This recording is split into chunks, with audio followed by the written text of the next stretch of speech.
My brother slapped the court order onto the kitchen table like a death sentence, announcing my farm would be auctioned off in 30 days. My family stood there, waiting for me to collapse, seeing only dirt and cheap plastic greenhouses rather than the lucrative empire I had built in secret. But just as the county assessor arrived to undervalue my life's work, a sleek black sedan pulled in behind him. The man who stepped out made the entire room go silent. My name is Megan Hartwell, and as I stood on the porch of the farmhouse wiping the loam from my hands with a rag, I watched the silver Mercedes navigate the ruts in my driveway with a grim sense of inevitability. The car belonged to my mother, Elaine, but the man driving it was my brother, Grant. Even from 50 yards away, I could feel the arrogance radiating from behind the windshield. They looked like invaders from another planet, a planet of air-conditioned offices and manicured lawns, coming to inspect the wreckage of my life. Or at least, what they assumed was wreckage. I did not move to greet them. I stayed by the door, letting them walk the path that was flanked by what they called weeds, but what were actually cover crops designed to fix nitrogen in the soil. Grant stepped out first. Adjusting his suit jacket, he looked down at his polished loafers, now coated in a fine film of gray dust, and grimaced.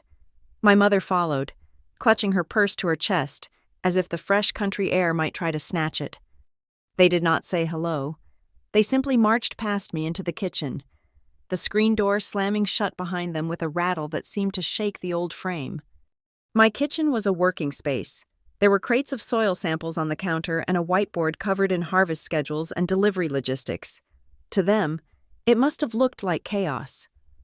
Grant cleared a space on the pine table, pushing aside a stack of invoices without looking at them, and slapped a thick manila envelope onto the wood. The sound was loud, sharp, and final. "We are done waiting, Megan," Grant said. His voice was smooth, the practiced baritone of a lawyer who spent his days billing $400 an hour to tell people they were screwed. "The estate is calling in the debt." I leaned against the counter, crossing my arms over my chest. I could feel the dirt under my fingernails, a stark contrast to Grant's manicured hands. "It was not a debt. Grant, you know that. Dad gave me that money to start this place. He called it an investment in my happiness." "Dad is dead," Grant said cold, unblinking. "And there is no written contract stating it was a gift. In the absence of such documentation, the estate views the transfer of $35,000 as a loan that you have failed to service for 3 years. Elaine finally spoke. She was looking at a patch of peeling wallpaper near the ceiling, refusing to meet my eyes. "It is about fairness. Megan, Grant has worked hard. He built a firm. You decided to play in the dirt. We cannot keep subsidizing your hobbies just because your father had a soft spot for your whims." "Subsidizing?" I repeated the word, keeping my voice level. "I have not asked you for a dime since the funeral. I have not asked you for anything." "You are holding on to assets that belong to the family pot," Grant corrected, tapping the envelope. "With interest calculated at the statutory rate, plus legal fees for the recovery process. You now owe the estate nearly $50,000. We know you do not have that kind of liquid cash. Look around." He gestured vaguely at the kitchen, at the mudroom, at the view of the polyethylene greenhouses outside the window. "You are barely scraping by. You gave up a real career in marketing for this. Now it is time to pay the price." I looked at the document. It was a motion for the seizure of assets and a forced sale of real property. It was aggressive, it was cruel, and it was entirely based on the assumption that I was destitute. "So, what is the plan, Grant? You kick me out and sell the farm?" I asked. "The land has value," Grant said, shrugging. "Not as a farm, obviously.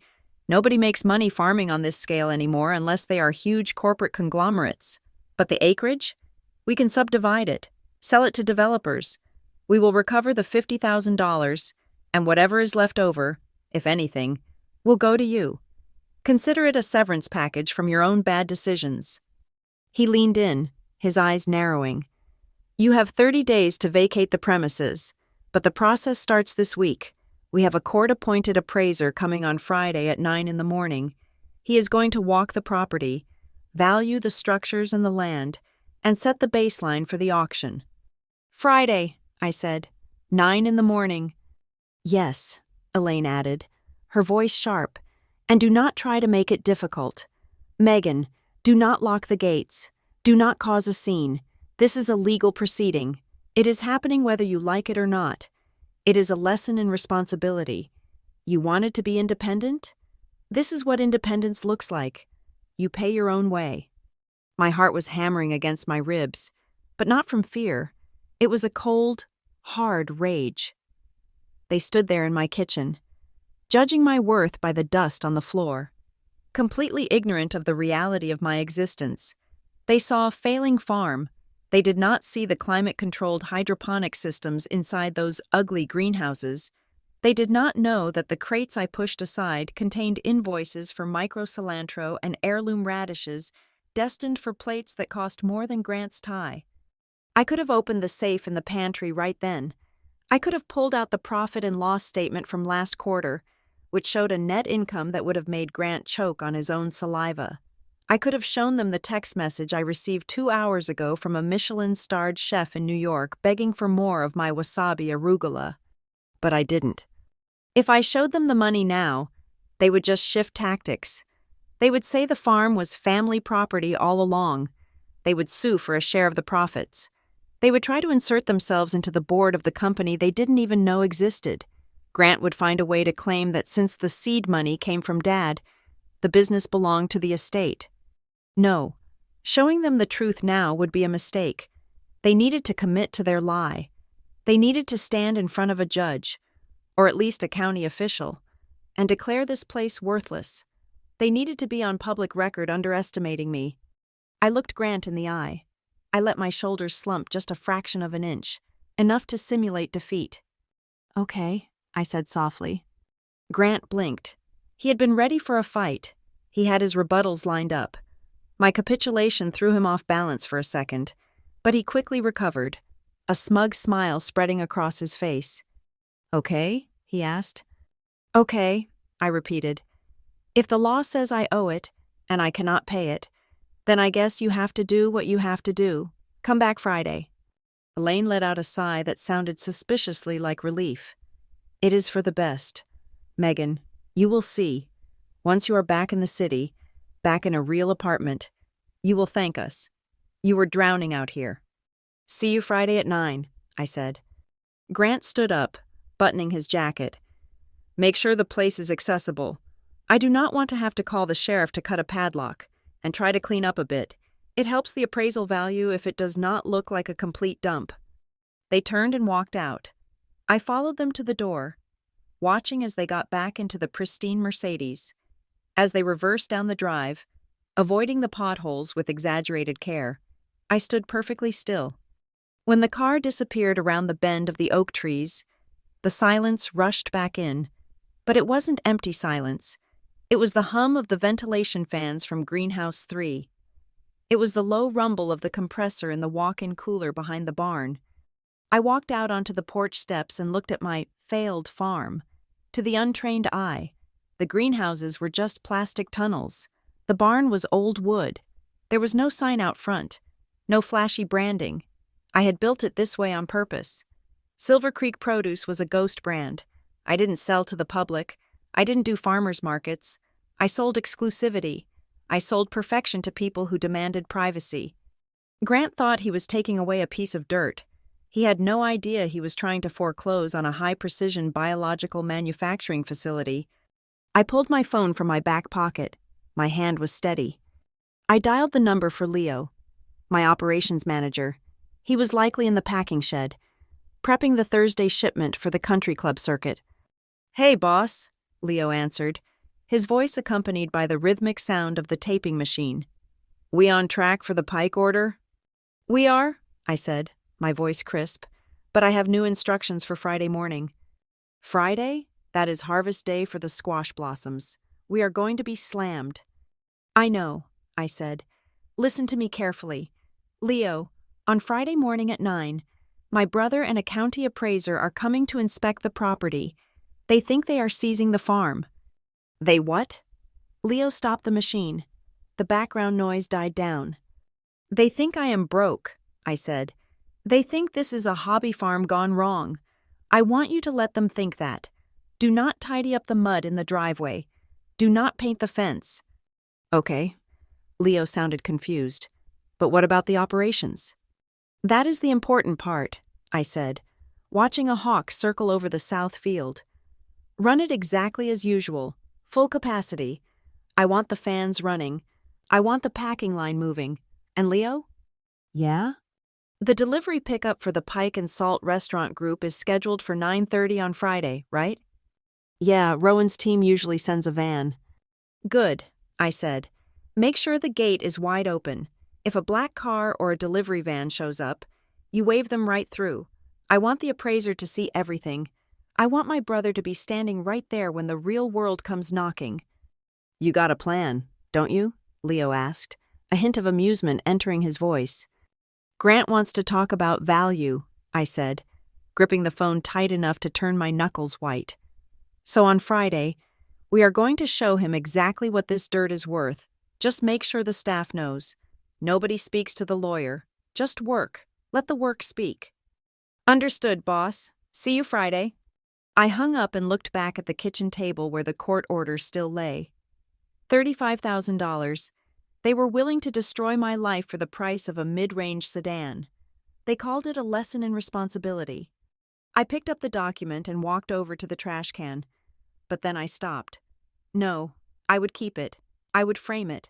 One day, it would hang in the corporate office I was going to build.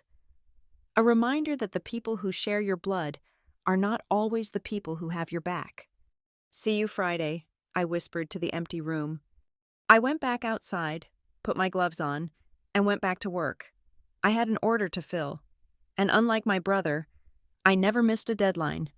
The moment I stepped inside Greenhouse 4, the noise of the outside world simply ceased to exist. Here, the air was thick, humid, and smelled faintly of wet stone and crushed peppermint. This was not the kind of farming my brother imagined when he looked down his nose at my boots. There were no tractors here. No endless rows of corn waiting for a combine harvester. This was precision agriculture, closer to a laboratory than a homestead. I walked down the central aisle, checking the humidity sensors. The digital readout glowed a soft green, indicating 75% relative humidity. Perfect. On either side of me, rising and vertical hydroponic towers, grew the reason I could afford to pay a lawyer $300 an hour if I wanted to. Wasabi. Real wasabi japonica. Most people go their whole lives eating horseradish dyed green and thinking it is the real thing. My clients knew better. They knew that true wasabi was a temperamental, impossible root that demanded constant running water, shade, and a specific mineral balance that drove most growers insane. I had spent 6 months just calibrating the water filtration system for this one room. Now, looking at the vibrant, heart-shaped leaves, I knew that beneath the gravel medium, the rhizomes were thickening. At $150 a pound wholesale, this single greenhouse held more equity than Grant's entire luxury car collection. This was the secret of Silver Creek Produce. The name itself was a deflection. It sounded generic, like a roadside stand selling bruised apples. That was intentional. I did not want tourists. I did not want Instagram influencers trampling my beds for a photo opportunity. I did not want the local paper writing heartwarming stories about the city girl returning to her roots. My business model was built on silence. I moved to the packing station at the rear of the greenhouse. Leo had left the Morning Harvest Manifesto on the stainless steel table. It was a list of demands, not requests. 3 pounds of red-veined sorrel for the catering company in Greenwich. 5 flats of micro cilantro for the private chef of that hedge fund manager in Westport. 2 crates of edible viola flowers for the country club wedding this weekend. I picked up a pair of shears and started trimming the sorrel. The work was repetitive, but it settled my nerves. Every stem had to be perfect. My clients did not pay for good enough. They paid for uniformity and aesthetic perfection. When a plate of food costs $40, the garnish cannot be wilted. As my hands worked, my mind drifted back to the early days. It was easy to look at the automated irrigation systems now and forget the terror of those first 2 years. When I first bought this land, I was naive. I thought hard work was enough. I planted tomatoes, zucchini, and peppers, just like everyone else. I failed. I failed spectacularly. I remembered the summer of my second year. A fungal blight swept through the county. It wiped out my entire tomato crop in 3 days. I stood in the mud, rain soaking through my jacket, looking at thousands of dollars of rotting fruit. I had $18 in my business checking account. The electric bill was overdue. I sat on the floor of the barn and cried until my throat was raw. That was when I heard my father's voice, not literally, but the memory of him was so strong it felt like he was sitting on the hay bale next to me. Dad had been the only one. When I told the family I was quitting my marketing job to farm, Mom had asked if I was having a nervous breakdown. Grant had laughed and asked if I was going to sell hemp bracelets. But Dad had driven out to my apartment the next day. He sat me down and slid a check across the table. $35,000. It is not a loan, Meggie, he had said, his hand covering mine. His skin was paper thin then, the sickness already eating away at him, but his grip was firm. I spent my whole life doing what was expected of me. I was a good lawyer, I was a good husband, but I never felt free. This money? This is an investment in your freedom. Do not pay me back. Just make it work. He died 4 months later. He never saw the blight. He never saw the failure.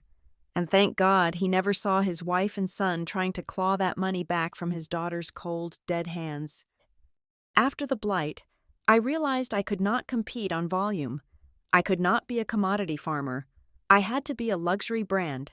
I used the last of my savings, money I should have used for food, to buy a plane ticket to a culinary expo in Chicago.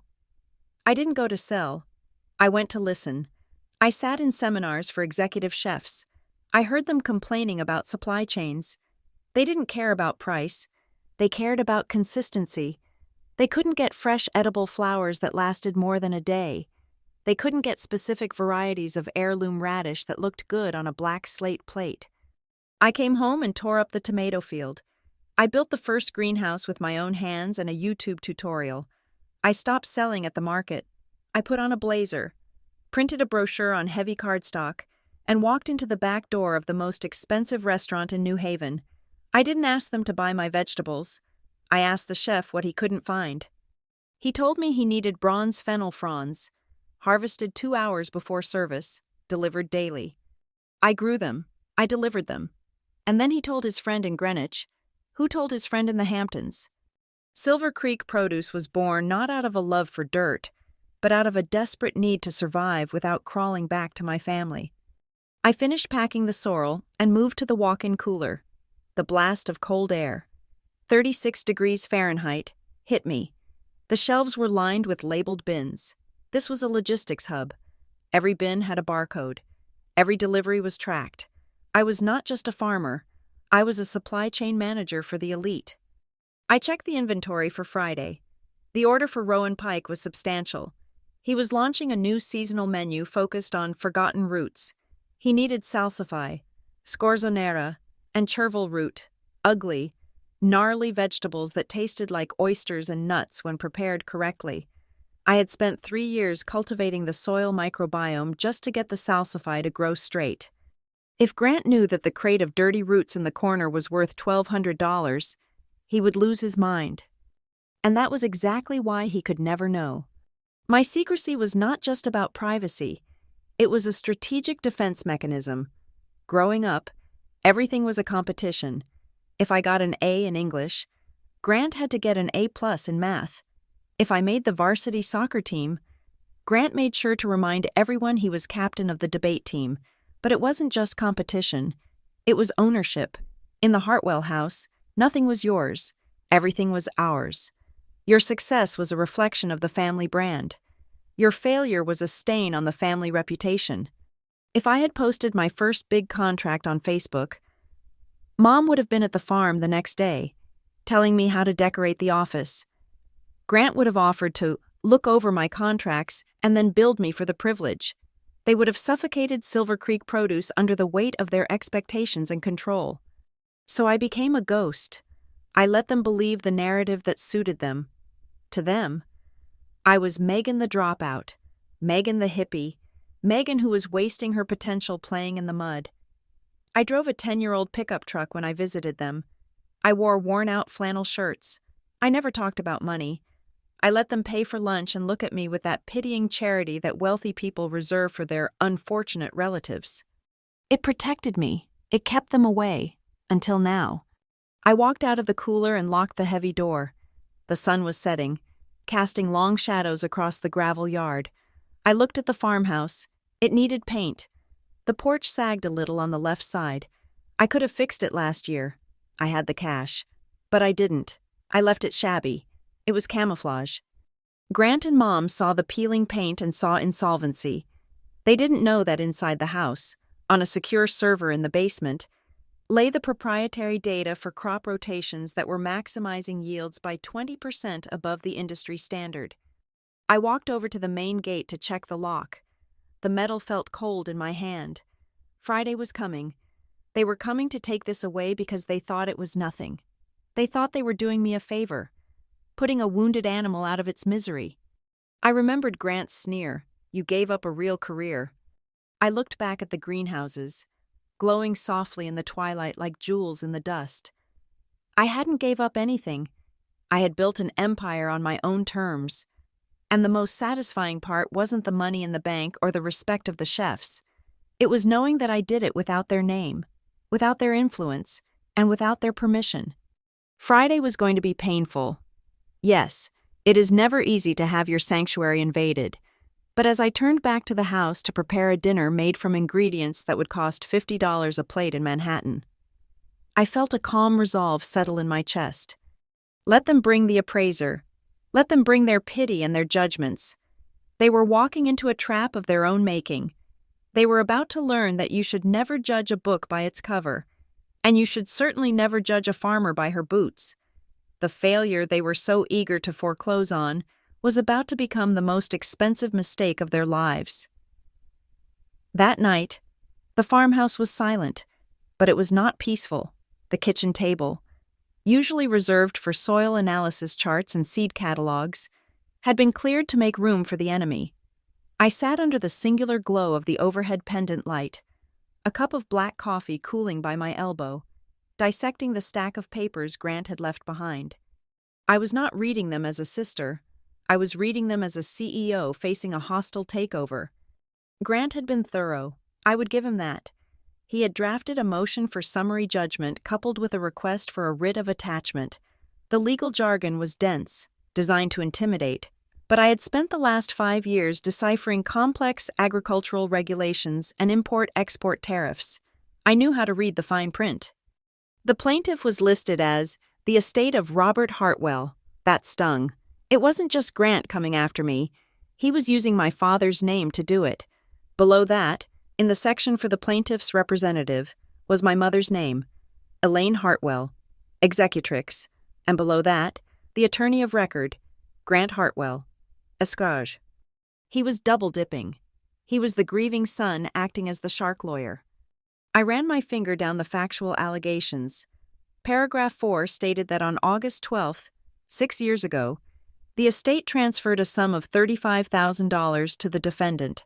Paragraph 5 claimed this was a commercial loan subject to standard family interest rates, calculated retroactively from the date of the transfer. I did the math in my head. He was charging me 6% interest, compounded annually, starting from the day Dad wrote the check. He had added administrative fees for the management of the debt.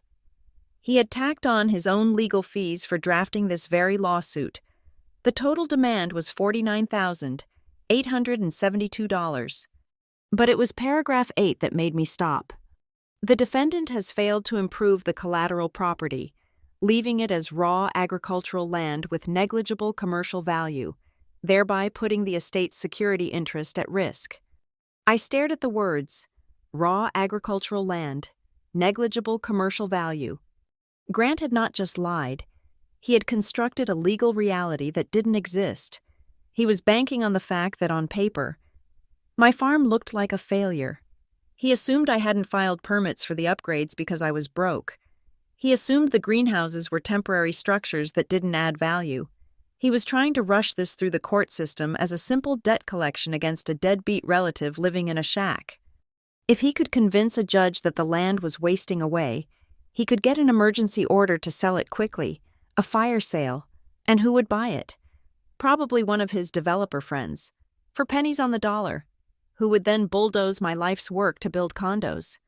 I needed professional eyes on this, not for defense, but for strategy. The next morning, I drove into town.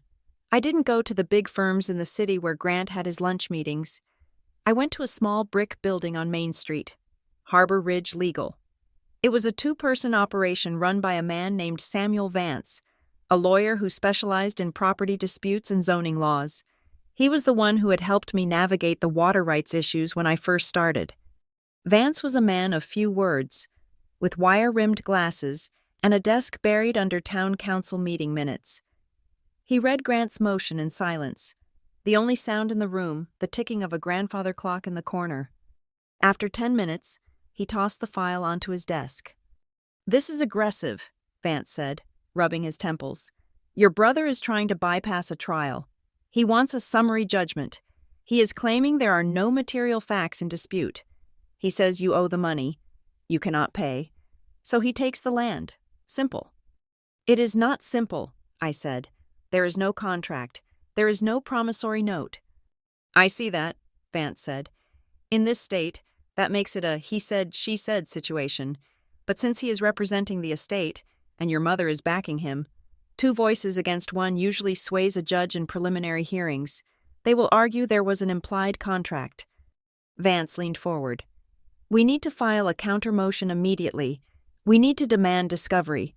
We need to depose your mother and ask her under oath if she ever heard your father use the word loan. We can tie this up in court for 2 years, Megan." "No," I said. Vance blinked.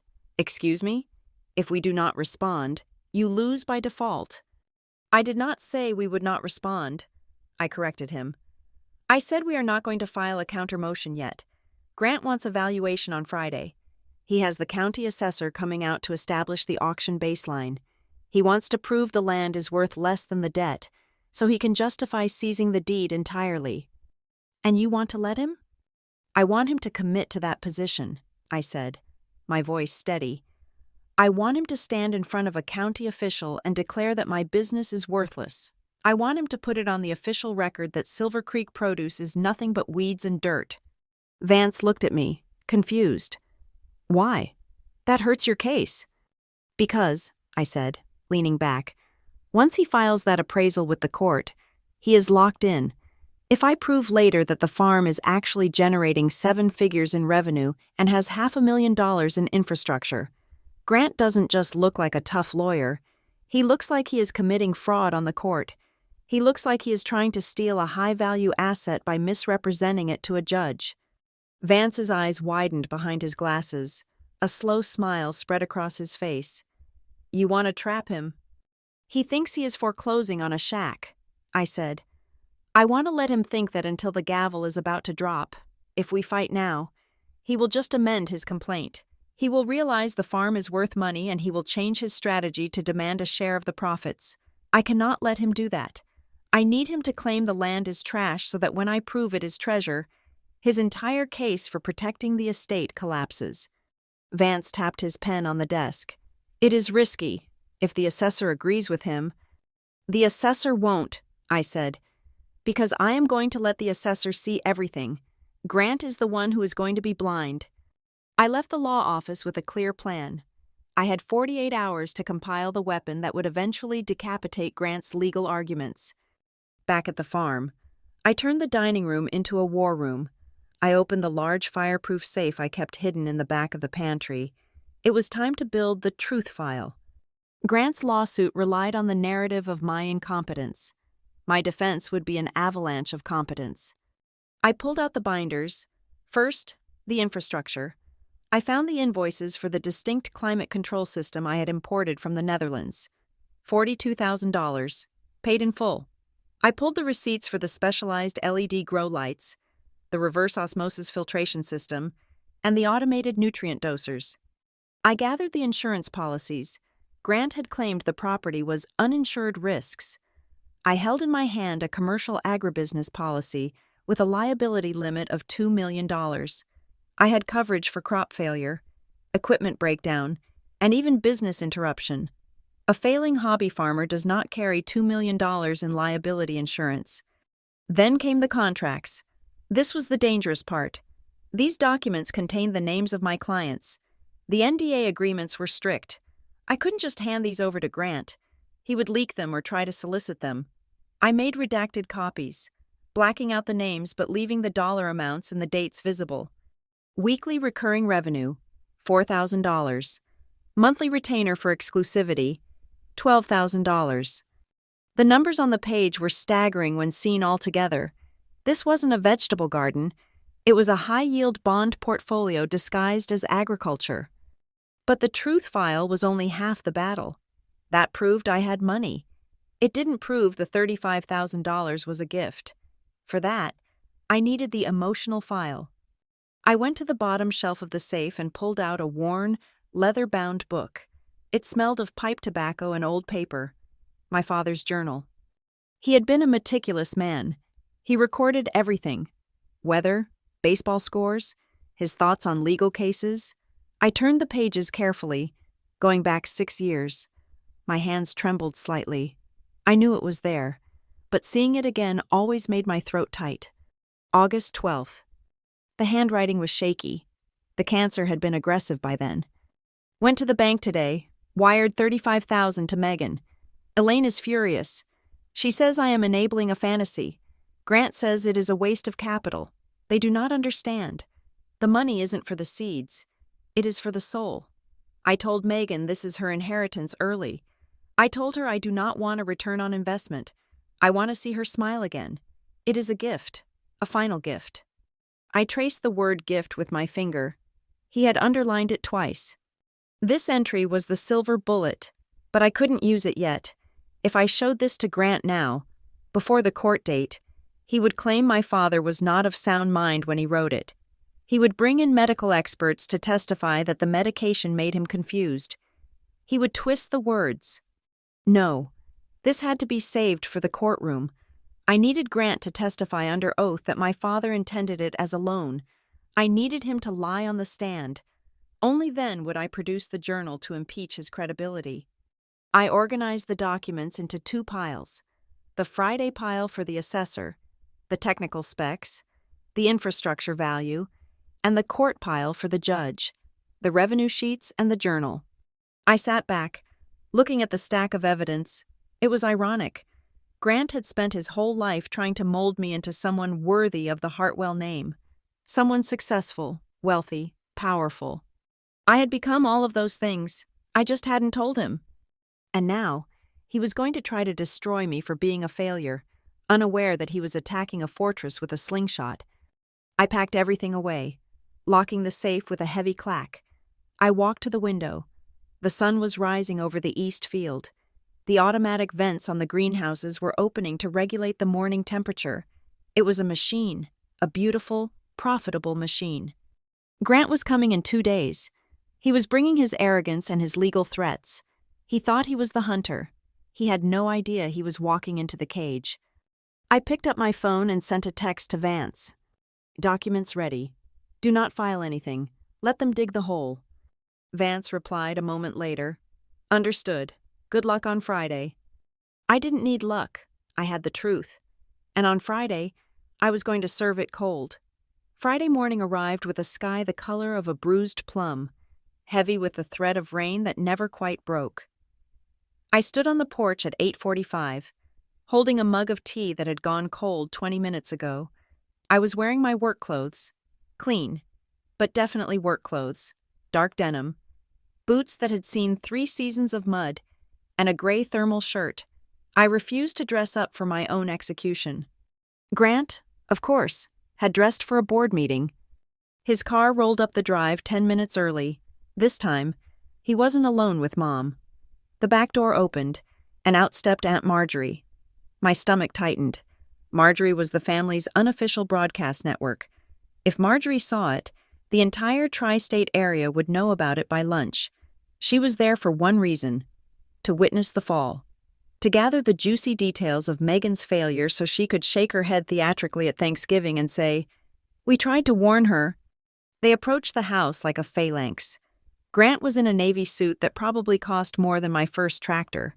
Mom was wearing a trench coat, looking around the yard with an expression of pained embarrassment.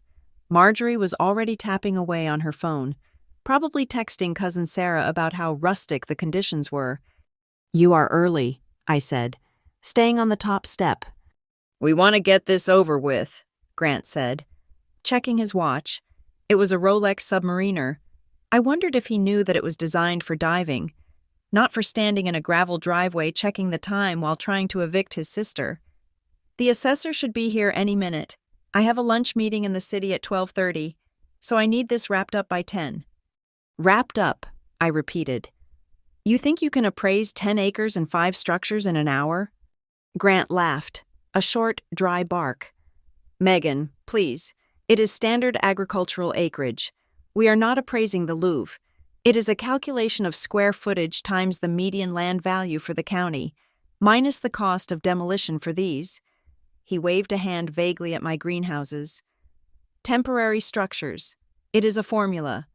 I have already run the comps. We are looking at maybe $200,000. Best case. Just enough to cover the debt, the legal fees, and leave you a small check to start over somewhere. Appropriate." "Somewhere appropriate," I echoed. "Like a studio apartment?" "Or a condo," Marjorie chimed in, her voice shrill. "There are some lovely ones near the highway. Megan, very affordable, and no mud." Before I could respond, a white Ford Explorer with the county seal on the door turned off the main road. It crunched slowly up the driveway, navigating the bumps with care. "Finally," Grant sighed, "let me do the talking. Megan, you tend to get emotional about the—" He gestured at the farm again. "The sentimental value. Mr. Rourke deals in hard numbers." "I will be quiet," I promised, and I meant it. The car parked, and Evan Rourke stepped out. He was not what I expected. I had pictured a bored bureaucrat with a coffee stain on his tie. Evan was sharp. He was a man in his 50s, wearing sturdy work boots, khaki pants, and a windbreaker. He carried a clipboard in one hand and a high-end digital camera around his neck. He didn't look at us. He looked at the ground. He looked at the drainage ditches lining the driveway. He looked at the power lines running from the main road. "Morning," Evan said. Walking up to the group, he didn't smile. "Who is the property owner?" "That would be the estate," Grant said, stepping forward and extending a hand. "I am Grant Hartwell, attorney for the estate. This is a foreclosure appraisal for a forced sale. We are looking to establish a baseline for the auction. As you can see, it is a distressed property, mostly raw land, some dilapidated outbuildings." Evan ignored Grant's hand. He looked at me. "You reside here?" "I do," I said. "I am Megan. I run the operations." Evan nodded. He adjusted his glasses and looked past me, toward the greenhouses. His eyes narrowed slightly. "You have 3-phase power running to that barn?" Grant blinked. "Excuse me?" "The pole," Evan said, pointing with his pen. "That transformer. That is a commercial 3-phase setup. You do not see that on a hobby farm. Who pays the utility bill?" "I do," I said. Grant waved his hand dismissively. "My sister likes to tinker. Look, Mr. Rourke, we really just need the land value. The structures are just plastic and PVC pipes. We plan to classify them as temporary teardowns to increase the appeal for developers. Nobody wants to buy a used vegetable patch." Evan turned his head slowly to look at Grant. It was the look a teacher gives a student who just shouted the wrong answer with absolute confidence. "Plastic and pipes," Evan repeated. "Right. Well, let us take a look." He started walking. He didn't walk toward the house. He walked straight toward the main production greenhouse. Grant sighed loudly, rolling his eyes at Mom, and followed. Marjorie trailed behind, stepping gingerly over a puddle, looking like she was navigating a minefield. I brought up the rear. When Evan reached the door of Greenhouse 1, He paused. He looked at the heavy-duty ventilation fans whirring on the side wall. He looked at the external biosecurity mats. He opened the door. The whoosh of air hit us. It was a controlled environment. 72 degrees, smelling of damp earth and success. Grant stepped in and wrinkled his nose. "It is humid. See? It is just a hotbox for tomatoes." Evan didn't answer. He walked down the center aisle. He stopped at the control panel on the wall. It was a Siemens automated logic controller, a piece of tech that cost more than Marjorie's car. He tapped the screen. He scrolled through the history logs. "You are running a nutrient film technique system," Evan said, not asking, but stating. He looked at the rows of pristine basil and microgreens. "And you have supplemental carbon dioxide injection?" "Yes," I said quietly, "to boost vegetative growth cycles by 20%. Evan hummed. He took a photo of the control panel. Then he took a photo of the injector system. Then he knelt down and took a picture of the root mass visible through the clear side of the grow channel. "This is not a temporary structure," Evan said. Standing up, he made a note on his clipboard. "This is a permanent agricultural facility. Concrete footings?" "Yes," I said. "Reinforced?" "Wait a minute," Grant cut in. He was starting to look annoyed. "Mr. Rourke, you are overthinking this. It is a greenhouse. You can buy these kits online. It does not add value to the real estate. A developer is going to bulldoze this to put in a cul-de-sac. Just price the dirt." Evan turned to Grant. "Sir, I am required by county statutes to appraise the highest and best use of the property. Based on what I am seeing in the first 30 seconds, the highest and best use of this land is not a cul-de-sac. It is a high-yield controlled environment agriculture facility." "It is a garden," Grant snapped. "She grows lettuce." Evan ignored him and walked out the back door, heading for the barn. "He is being difficult," Mom whispered to Grant. "Why is he being so difficult?" "He is a bureaucrat," Grant hissed back. "He wants to feel important. Let him take his pictures. The number will still be low. It has to be low." We followed Evan into the barn. This was where the mask really slipped. The barn wasn't a barn. It was a processing center. Evan stopped at the threshold. He looked at the stainless steel washing stations. He looked at the walk-in cooler doors, heavy industrial grade, sealing in the cold. He looked at the packing line, which was currently idle because I had told the crew to take a break until 10. But the evidence of activity was everywhere. Boxes stacked high, labels ready. Evan walked over to the electrical panel. He opened it. He stared at the breakers. 400 amp service, he muttered. He took a picture. He walked over to the backup generator in the corner. "Propane or diesel?" "Natural gas," I said. "Direct line." Evan whistled low. He started writing furiously on his clipboard. He wasn't just checking boxes anymore. He was filling pages. Grant walked over to a stack of empty boxes. He kicked one lightly. "See? Cardboard. Rubbish. Can we move this along? I have a client waiting." Evan stopped writing. He capped his pen. He took a deep breath and turned to face my brother. The silence in the barn was heavy, broken only by the hum of the compressors. "Mr. Hartwell," Evan said, his voice calm but hard as granite. "You asked for a standard residential appraisal with agricultural zoning. You told my office this was a distressed asset with no significant improvements." "It is," Grant insisted. "Look at the house. The porch is falling off." "I am not looking at the house right now," Evan said. "I am looking at a commercial processing facility that meets FDA standards. I am looking at a climate control system that rivals the University Research Center 3 towns over. I am looking at a generator setup that could power a hospital wing." Evan pulled his phone out of his pocket. "What are you doing?" Grant asked. "I am calling my supervisor," Evan said, "because I cannot appraise this alone. This exceeds the cap for a single field agent. We need to bring in the commercial specialist and possibly an auditor." "An auditor?" Elaine gasped. "Why do we need an auditor?" "Because," Evan said, looking at me with a strange expression, not suspicion, but respect. "If this facility is active, The revenue generation potential is not factored into the land tax, and if you are trying to foreclose on this based on a value of $200,000, you are about to commit a very serious error in judgment. Grant's face turned a shade of red. I had only seen once before, when he failed his first bar exam. Do not call your supervisor. Just give me a number. Give me the dirt value. We are evicting her. The business shuts down in 30 days anyway. I value the operations attached to the land, Evan shot back, his voice raising for the first time. That is the law. You cannot separate the heart from the body, and ask me to weigh just the body. This is a turnkey operation.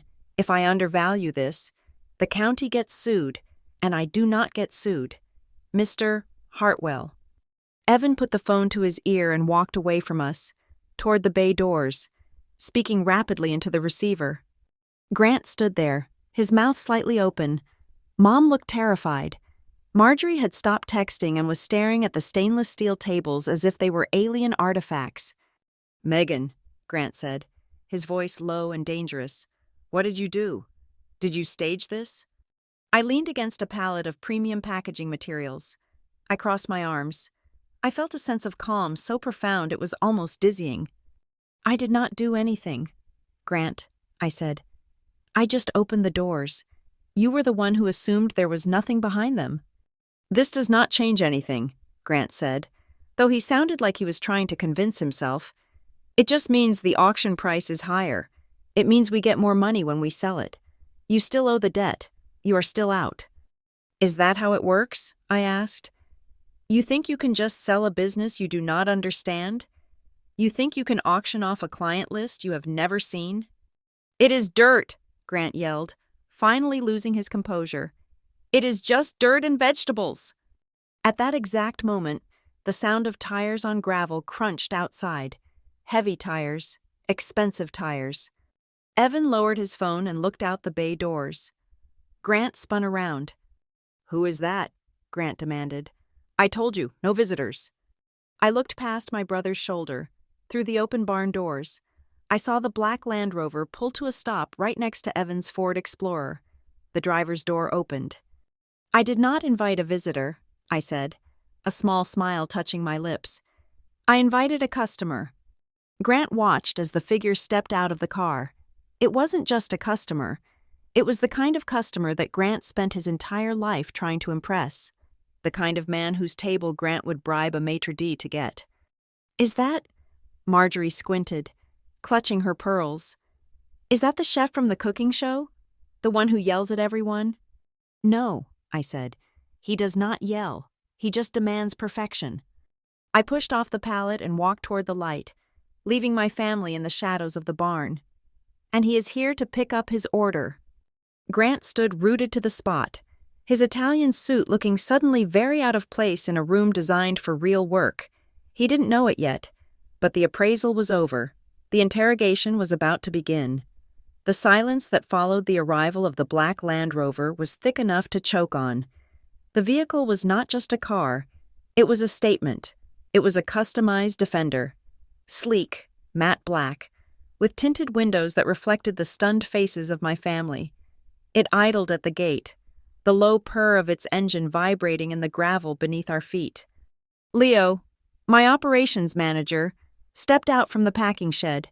He looked at me, his hand raised halfway in a signal to the driver to hold position, sticking to the protocol for unauthorized vehicles during the appraisal. "Let them through! Leo!" I called out, my voice cutting through the humid morning air. "They are on the schedule." Grant scoffed, adjusting his tie with a jerky, nervous motion. "Schedule? Who is it? Megan? The liquidator? Did you call someone to buy the scrap metal before we could inventory it? That is illegal. You know, dissipation of assets." "He is not here for scrap, Grant," I said, crossing my arms. The gate swung open. The Rover rolled forward and came to a precise stop next to Evan's dusty Ford Explorer. The contrast was almost comical. The muddy, government-issued SUV next to a $100,000 machine that looked like it had just driven off a showroom floor. The driver's door opened first, and a young woman in a sharp blazer stepped out, holding a tablet. but it was the rear door that drew everyone's eyes.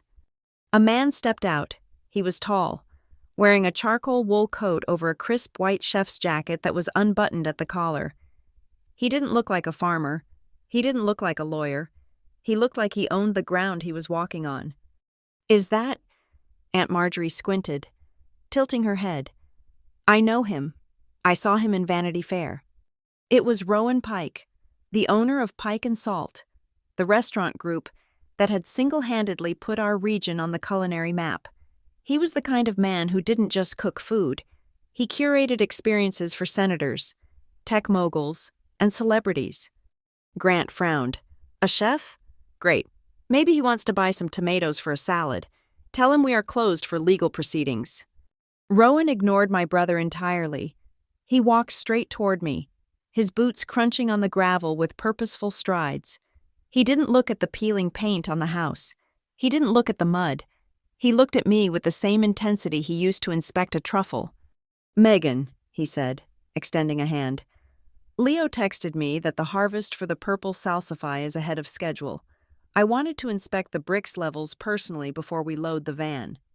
"Good to see you, Rowan," I said, shaking his hand. "The samples are on the stainless table in the barn. Bricks came in at 14, higher than last year." 14? Rowan's eyebrows shot up. "That is incredible. That is going to caramelize perfectly." "Excuse me," Grant interrupted, stepping between us like a barrier. "Sir, I do not know who you are, but this property is currently undergoing a court-ordered appraisal for foreclosure. You cannot just walk in here and start shopping. We are seizing the inventory." Rowan stopped. He turned slowly to look at Grant. He didn't look angry. He looked bored. He looked at Grant's cheap suit, his flushed face, and then he looked past him. His eyes landed on Evan Rourke. A spark of recognition flashed across Rowan's face. The boredom vanished, replaced by a polite, professional warmth. "Evan?" Rowan said. "Evan Rourke?" Evan, who had been standing by his Explorer looking like he wanted to disappear, straightened up. He looked surprised, then flushed with a mix of embarrassment and respect. "Mr. Pike," Evan said, shifting his clipboard to shake Rowan's hand. I did not expect to see you here." "I could say the same," Rowan said, gesturing around the yard. "I haven't seen you since the gala at the Museum of Art last month. Did the board approve that land variance for the new sculpture garden? I know you were working hard on the valuation for the donors." "They did," Evan said, his voice dropping the harsh, official tone he had used with Grant. "Thanks to your donation, actually, the committee was very impressed." Grant looked between them, his head swiveling like a spectator at a tennis match. "You know each other?" "Mr. Pike is a significant benefactor to the county," Evan said, looking at Grant over the rim of his glasses. "And Pike and Salt is one of the largest commercial taxpayers in the district." "Okay, fine," Grant snapped, trying to regain control of the narrative. "He is a rich cook. That is wonderful. But Mr. Rourke, you are here to appraise a failing farm, and this man is trespassing on an estate asset." Rowan laughed. It was a low, dry sound. "Failing? Is that what he told you, Evan?" "He described it as a hobby farm with negligible value," Evan said, looking at his notes. Rowan turned back to Grant. The pleasantness was gone. "I do not think you understand how this industry works. I do not drive 2 hours into the country to buy tomatoes from a hobbyist. I am here because Silver Creek Produce holds the exclusive contract for my entire restaurant group. Every root vegetable, every microgreen, every edible flower served on my plates comes from this soil." "So what?" Grant sneered. "You buy a few $1,000s of vegetables. It does not save the mortgage." "A few thousand?" Rowan looked at his assistant. "Sarah, pull up the accounts payable for Silver Creek for the last fiscal year." The woman tapped her tablet and turned the screen toward Grant. "Last year alone," Rowan said, his voice crisp and clear, "we invoiced over $250,000 to Megan Hartwell, and that is just my group. I know for a fact she supplies the Grand Hotel in Newport and the catering firm that handled the governor's inauguration." The number hung in the air. $250,000. Grant's mouth opened, but no sound came out. He blinked, looking at the tablet, then at the barn, then at me. That is impossible, Grant stammered. She doesn't have a job. She is the job. Rowan corrected him ruthlessly. And frankly, she is the only reason my winter menu works. If you foreclose on this land, you are not just evicting a tenant, you are breaching a commercial supply chain contract. And my lawyers? They are much more expensive than you. Elaine, who had been standing by the car clutching her purse, suddenly stepped forward. Her face was pale, her eyes wide and bewildered. She looked at me as if I had suddenly grown a second head. Megan, she whispered. Her voice trembled. 200,000? You have that kind of money? I looked at my mother. I didn't feel the triumph I thought I would. I just felt tired. I run a business, Mom, I said quietly. I have been running it for 5 years. I tried to tell you about the new irrigation system. I tried to tell you about the contracts. You never listened. You just asked when I was going to get a real job. But why didn't you pay the debt? Elaine asked, her voice rising to a wail. If you have money, why did you let us drag you to court? Why did you let Grant do this? Because you didn't ask for the money, I said. You sued me for it. You tried to take the only thing Dad left me, and I wanted you to see exactly what you were trying to destroy. This is a trick, Grant muttered, grabbing the tablet from the assistant's hand, though she snatched it back quickly. These numbers are inflated. It is money laundering or something. Nobody makes that kind of money growing weeds. Evan Rourke stepped forward. He closed the distance between himself and my brother, his demeanor shifting from appraiser to investigator. Mr. Hartwell, Evan said, I need to stop you right there. I want a forensic audit, Grant yelled. You are going to get one, Evan said coldly, but not the way you think. Mr. Pike's presence here, and his statement regarding the commercial contracts, materially changes the nature of this appraisal. This is no longer a land valuation. This is a valuation of a going concern with significant commercial revenue. Evan turned to me. Ms. Hartwell, I need to see those contracts. Now. I need to see your ledger, your tax returns for the last 3 years, and your client list. If what Mr. Pike says is true, the value of this property is not $200,000. It is likely in the millions. Millions? Marjorie squeaked. She looked at the muddy ground she was standing on with sudden reverence. I have everything prepared, I said to Evan. It is in the office, organized by fiscal quarter. Millions? Grant whispered. The color had drained from his face completely. He looked at the barn, really looked at it for the first time. He didn't see a shack anymore. He saw a pile of money that he had just tried to light on fire. Wait, Grant said, holding up a hand. If the property is worth millions, then the estate claims? The estate filed for foreclosure based on a lack of value. Evan cut him off. You filed a sworn affidavit stating this land was distressed and worthless. If I find out you knew about this value and tried to seize it through a lowball auction to yourself or a partner, that is fraud. Mr. Hartwell, that is attempting to defraud the probate court. I didn't know, Grant shouted. She hid it. She lied. I never lied, I said. I just didn't speak. You were the one doing all the talking, Grant. Rowan stepped closer to me, standing shoulder to shoulder. It was a subtle move, a protective one. Evan, if you need copies of our exclusivity agreements to verify the income stream, my legal team can have them over to your office by noon.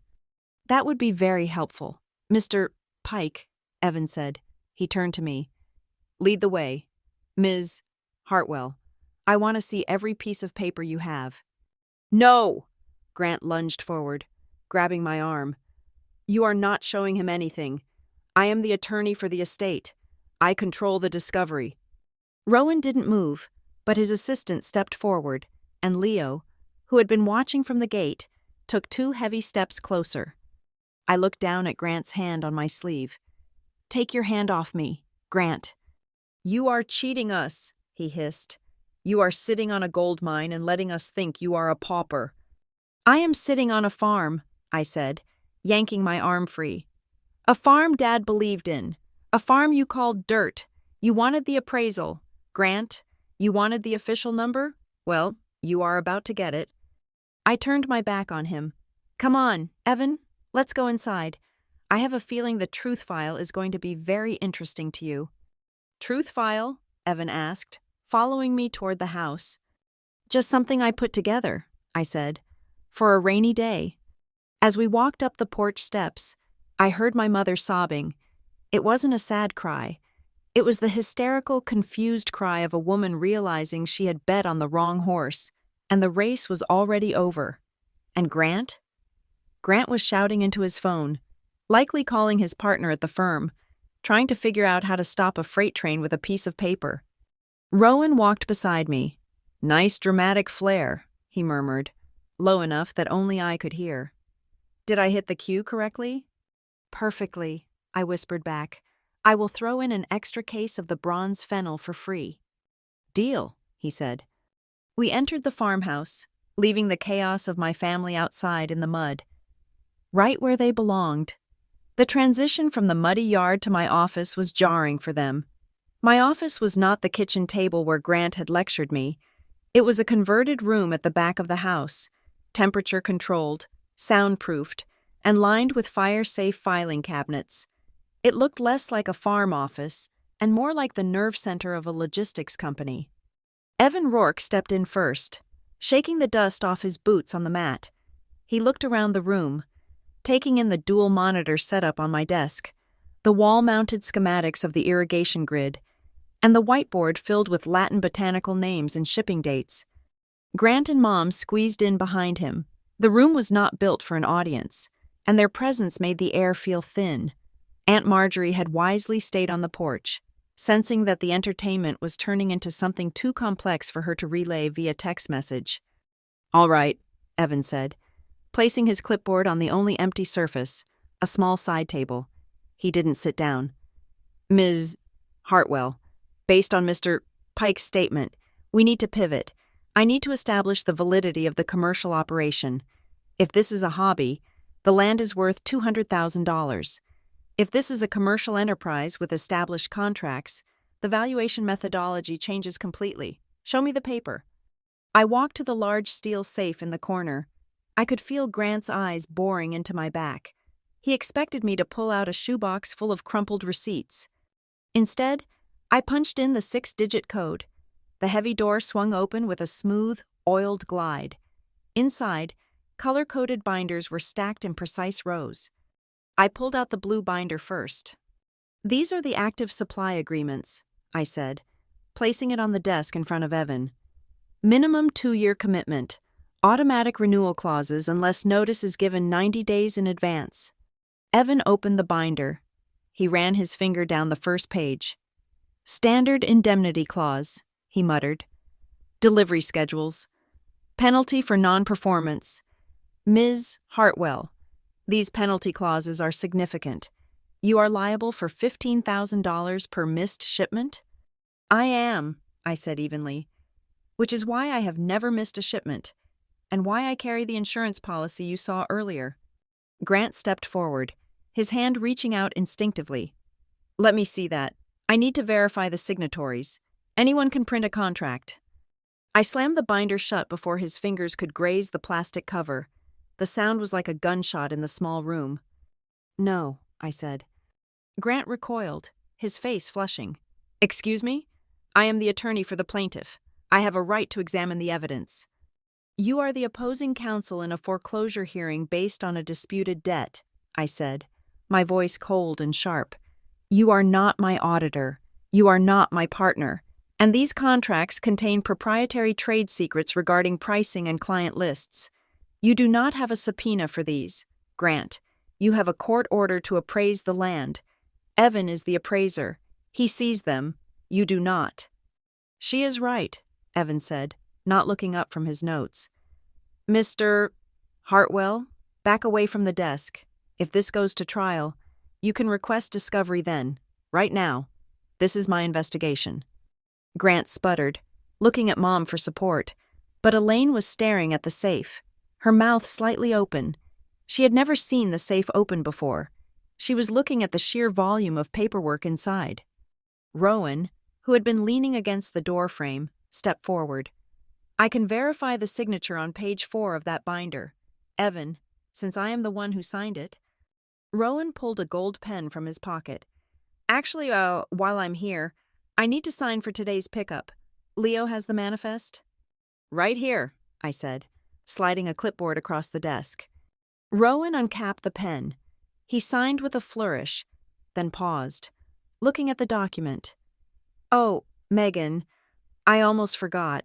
The winter menu. We are locking in the root vegetables. I authorized the prepayment this morning. Just so you know, the wire transfer for $80,000 should hit your account by noon. That covers the first quarter reservation." The room went dead silent. $80,000. Grant looked like he had been slapped. 80,000? For carrots? "For perfection," Rowan corrected him without looking up. "And it is not for the carrots. Really, it is for the guarantee that nobody else gets them." Evan looked at me. His expression was grave. "Ms. Hartwell, 80,000 is a quarterly payment?" "For that specific account, yes," I said. "I need to see the revenue," Evan said. "Not the contracts, the actuals. Show me the money." I reached back into the safe and pulled out the black binder. "These are the quarterly audit reports prepared by Northline Ledger. They are a certified public accounting firm in the city. They handle my taxes and my profit and loss statements." I handed the binder to Evan.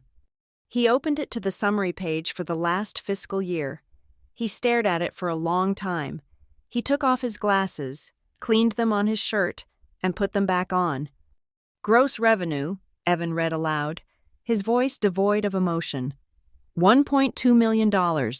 Net operating income after capital reinvestment, $450,000. Elaine made a sound like a whimpering dog. She grabbed the back of a chair to steady herself. "Megan," she whispered, You made $1 million?" "The farm made $1 million, I corrected. "I take a salary of $60,000. The rest goes back into the infrastructure, into the soil, into the technology that Grant called plastic and pipes." Grant was shaking his head. No, this is fake. Northline Ledger? I have never heard of them. You printed this on your inkjet." "They are on 4th Street, Evan said, cutting him off. "I know the senior partner. This is a legitimate audit stamp. Mr. Hartwell." Evan pulled out his phone again. He didn't look at Grant. He looked at me. "Ms. Hartwell, I cannot finish this appraisal today. I am unqualified." "What do you mean?" Grant demanded. "Just write down the number. Write down 1 million or whatever ridiculous number you want." "I need a specialized agricultural appraiser," Evan said, ignoring him. "I need someone who can value intellectual property and biological assets.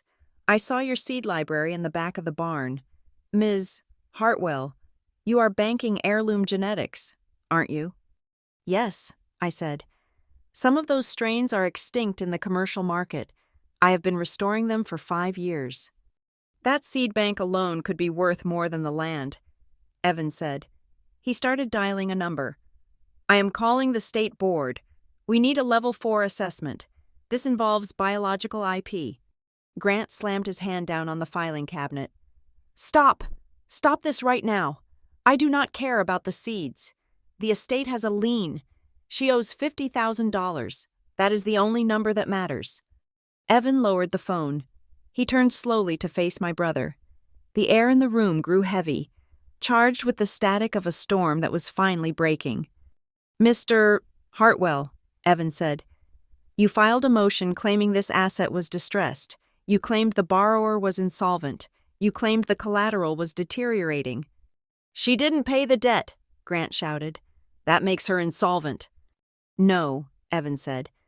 "That makes her unwilling to pay a disputed claim. There is a difference, a massive difference." Evan pointed a finger at the black binder on the desk. "If you had done a basic asset search, or even asked your sister a single question about her business before dragging her into court. You would have known she could write a check for $50,000 out of her petty cash drawer.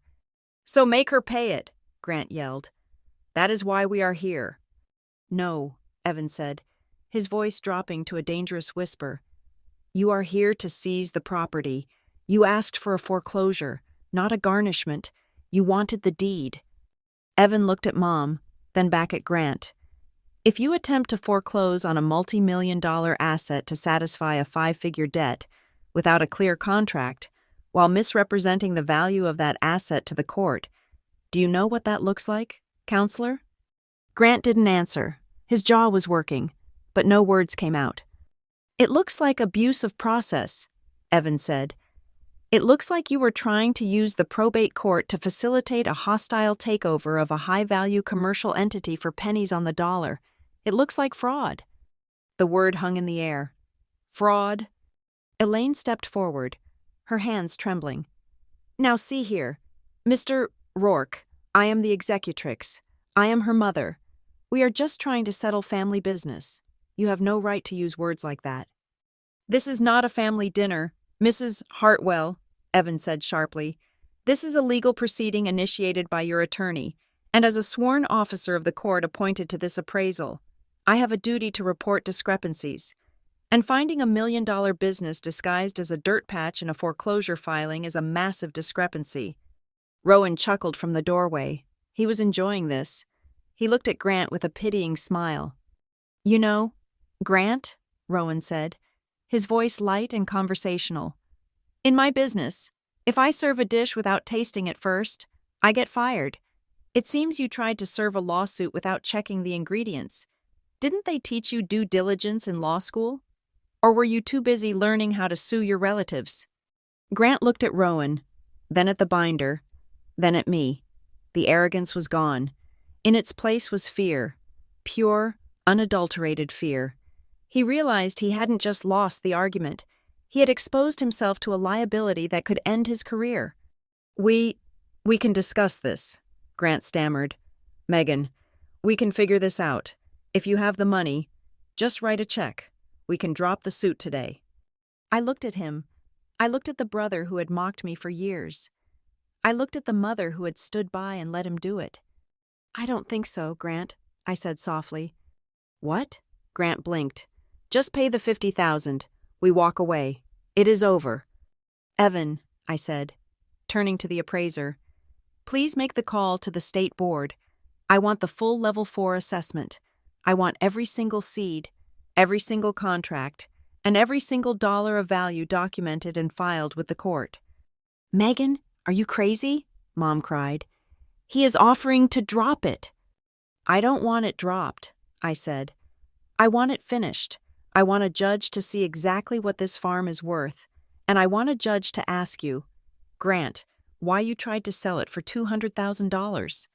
Evan nodded. He understood. He hit the call button on his phone.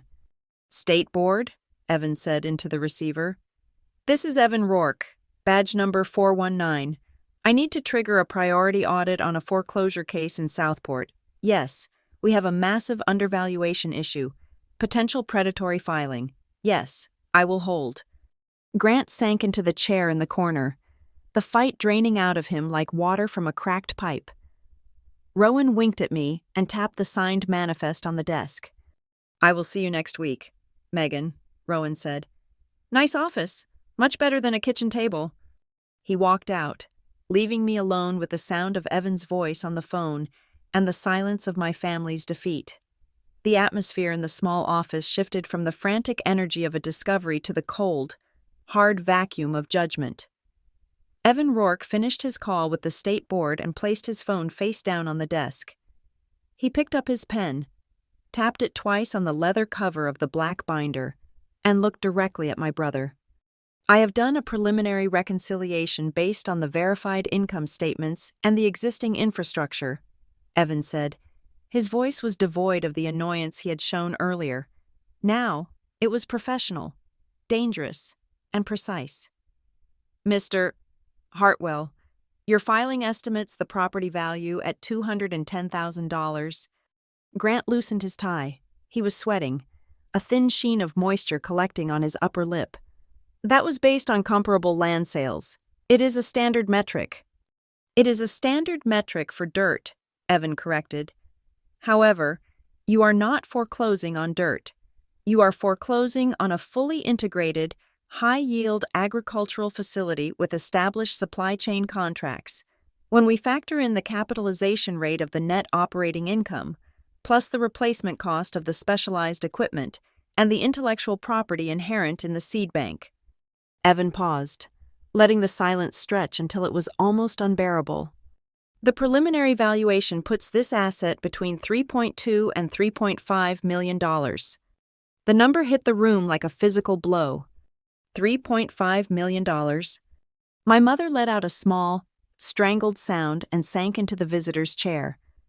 Her hand clutching her chest, Aunt Marjorie, standing in the doorway, stopped texting. Her mouth fell open, and she looked at me with a sudden, terrifying reevaluation. To her, I had transformed in 10 seconds from a pitiful failure into the wealthiest person in the room. Grant stared at Evan. He blinked once, twice. His brain was visibly rebooting, trying to process how his simple eviction plan had turned into a multi-million-dollar catastrophe. $3 million, Grant whispered. Conservatively, Evan added, once the audit team verifies the seed genetics, it could go higher. I watched Grant. I expected him to panic. I expected him to apologize. But I had underestimated the survival instincts of a cornered lawyer. Grant didn't panic. He pivoted. He straightened his posture.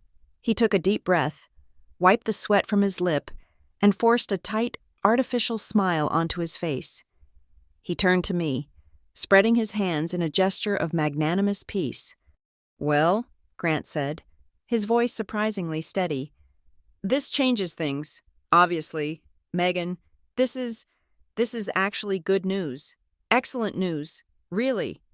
I leaned back against the filing cabinet, crossing my arms. Is it? Of course, Grant said, stepping toward me. Look, the estate's goal was never to hurt you. We just wanted to settle the books. We were worried about the debt, but clearly, you have the liquidity. So, let us stop this nonsense. You write a check for the $49,000 plus legal fees. We sign a settlement agreement, and the lawsuit goes away today. We can even keep this valuation private, so your taxes do not go up. He made it sound so simple. He made it sound like he was doing me a favor. You want to settle, I said flatly. It is the logical move, Grant insisted. You pay what you owe. We release the lien. We go back to being a family. Mom can stop worrying. He looked at Mom. Right, Mom, she pays the debt, and we go home. Elaine nodded frantically, her eyes wet. Yes, please. Megan, just pay him. You have the money. Why are we fighting if you have the money? I looked at them. They really believed it. They believed that the only issue here was my ability to pay. They didn't understand that the issue was the legitimacy of the demand itself. I am not writing you a check, Grant, I said. The smile on Grant's face faltered. What? Why? You just proved you can afford it. I do not negotiate with a fake debt, I said, my voice hard. And I certainly do not negotiate with people who try to steal my home. It is not a fake debt, Grant snapped, his patience fraying again. Dad gave you that money. It is estate capital. Prove it, Evan said. We all turned to the appraiser. Evan was writing in his notebook again. If you are moving to settle, Mr. Hartwell, Evan said without looking up, then the court will require proof of the underlying obligation. Since I am submitting a report that flags this filing as potentially predatory due to the undervaluation, the judge is going to scrutinize every inch of your claim. So, show me the promissory note. Show me the loan agreement signed by Ms. Hartwell. I told you, Grant said through gritted teeth. It was a verbal agreement between family members. It is implied. Implied does not seize a $3 million asset, Evan said. Do you have anything in writing? Emails, text messages where she acknowledges it is a loan? A repayment schedule? We have the ledger, Grant said. Mom's notes as executrix. Self-generated notes from the plaintiff are hearsay, Evan said dismissively. You have nothing. You filed a foreclosure action on a multi-million-dollar business based on a handshake and a wish. Evan looked at my mother. His gaze was not unkind, but it was severe. Mrs. Hartwell, you are the plaintiff of record. You signed the affidavit. Did you know that in this state, filing a baseless foreclosure action to exert pressure for a settlement is considered a frivolous lawsuit? Elaine's face went gray. I listened to my son. He is a lawyer. He is also the beneficiary, Evan pointed out, which creates a conflict of interest. If the court determines this lawsuit was filed in bad faith, specifically to harass the defendant or seize equity, the plaintiff can be liable for the defendant's legal fees and punitive damages. Punitive damages? Elaine whispered. She looked at Grant with horror. Grant, you said this was standard procedure. You said it was just paperwork. It is standard, Grant insisted, though his voice cracked. She took the money. It is a moral obligation. Courts do not enforce moral obligations, I said. They enforce contracts. I walked over to the safe. The room went quiet. I reached into the back, behind the stacks of cash flow statements, and pulled out the worn leather journal. I held it in both hands. It looked small and fragile in the harsh fluorescent light of the office, but it felt heavier than a brick. You want to talk about Dad's intent? I asked. You want to talk about what he really thought about that money? Grant's eyes narrowed. He recognized the book. That is Dad's diary. Where did you get that? He gave it to me, I said. 3 days before he died, he told me to keep it safe. He told me there were things in here I might need to remember when things got hard. I opened the book to the page marked with a yellow sticky note. I didn't hand it to them. I held it open, just out of reading distance. August 12th, I read aloud. The day of the transfer. Dad wrote down exactly why he gave me the check. He wrote down what you said to him, Grant. He wrote that you called it a waste, and he wrote that he told you, explicitly, that he did not care about the return on investment. I looked up. Grant was staring at the book like it was a venomous snake. He called it a gift, I said. He wrote the word gift. He underlined it. He wrote that it was an investment in my happiness, not an investment for the estate. Let me see that, Grant demanded, lunging forward. I stepped back quickly, pulling the book against my chest. Evan moved faster than I expected, stepping between us, his shoulder blocking Grant's path. Do not, Evan warned. Do not touch her. She is lying, Grant shouted, pointing a shaking finger at me. She wrote that herself. That is forgery. Dad never kept a journal. It is in his handwriting, Grant, I said calmly. The ink is 6 years old, and I have forensic authentication ready if we go to trial. This book proves that the debt is a fiction.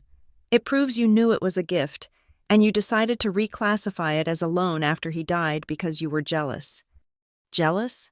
Grant laughed, a high-pitched, hysterical sound. Of you? Of a farmer?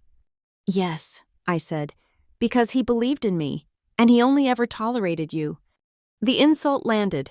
Grant flinched as if I had hit him. From the doorway, Aunt Marjorie spoke up. Her voice was quiet, trembling. August 12th. I remember that day. Robert called me. He was so happy. He said Megan finally had a chance to be free. Elaine turned to her sister. You knew? I didn't know it was a gift or a loan, Marjorie said, looking at the floor. But he never said anything about paying it back. He just said he wanted to help her. She looked up at Grant, her eyes wide. Grant, if this isn't a debt, then what are we doing? We are trying to take her home. We are recovering assets, Grant roared. Stop talking, Marjorie. You do not understand the law. I understand right and wrong, Marjorie mumbled. And this feels like we are stealing. The room was suffocating. The air conditioner hummed, but it couldn't cut the heat of the confrontation. Grant was isolated. His mother was terrified. His aunt was turning on him, and the county official was writing a report that could disbar him. He was trapped, And he knew it. Grant looked at me with pure hatred. You think you have won, don't you? You think this little book saves you? I think the truth saves me, I said. And I think you should leave my property before I ask Evan to call the sheriff for trespassing. Grant stood there, breathing heavily. He looked like he was about to explode. He looked like he was about to scream or throw a punch. But then, his pocket buzzed. It was a sharp, insistent vibration. Grant reached into his jacket pocket and pulled out his phone. He looked at the screen. His expression changed instantly. The panic evaporated. The anger smoothed out. A look of cold, calculating recognition washed over his face. It was the look of a gambler who had just been dealt an ace after losing 10 hands in a row. He held up a finger, signaling for silence. He answered the call. Yes, Grant said. He listened. Are you sure? He listened for another 10 seconds. His eyes flicked to me, then to the whiteboard on the wall, then to the window overlooking the greenhouses. That is interesting, Grant said into the phone. Very interesting. And the zoning overlay? Yes, I see. No, that is perfect. Send it to my email, immediately. He hung up the phone. He slipped it back into his pocket. He adjusted his suit jacket, smoothed his tie, and looked at Evan.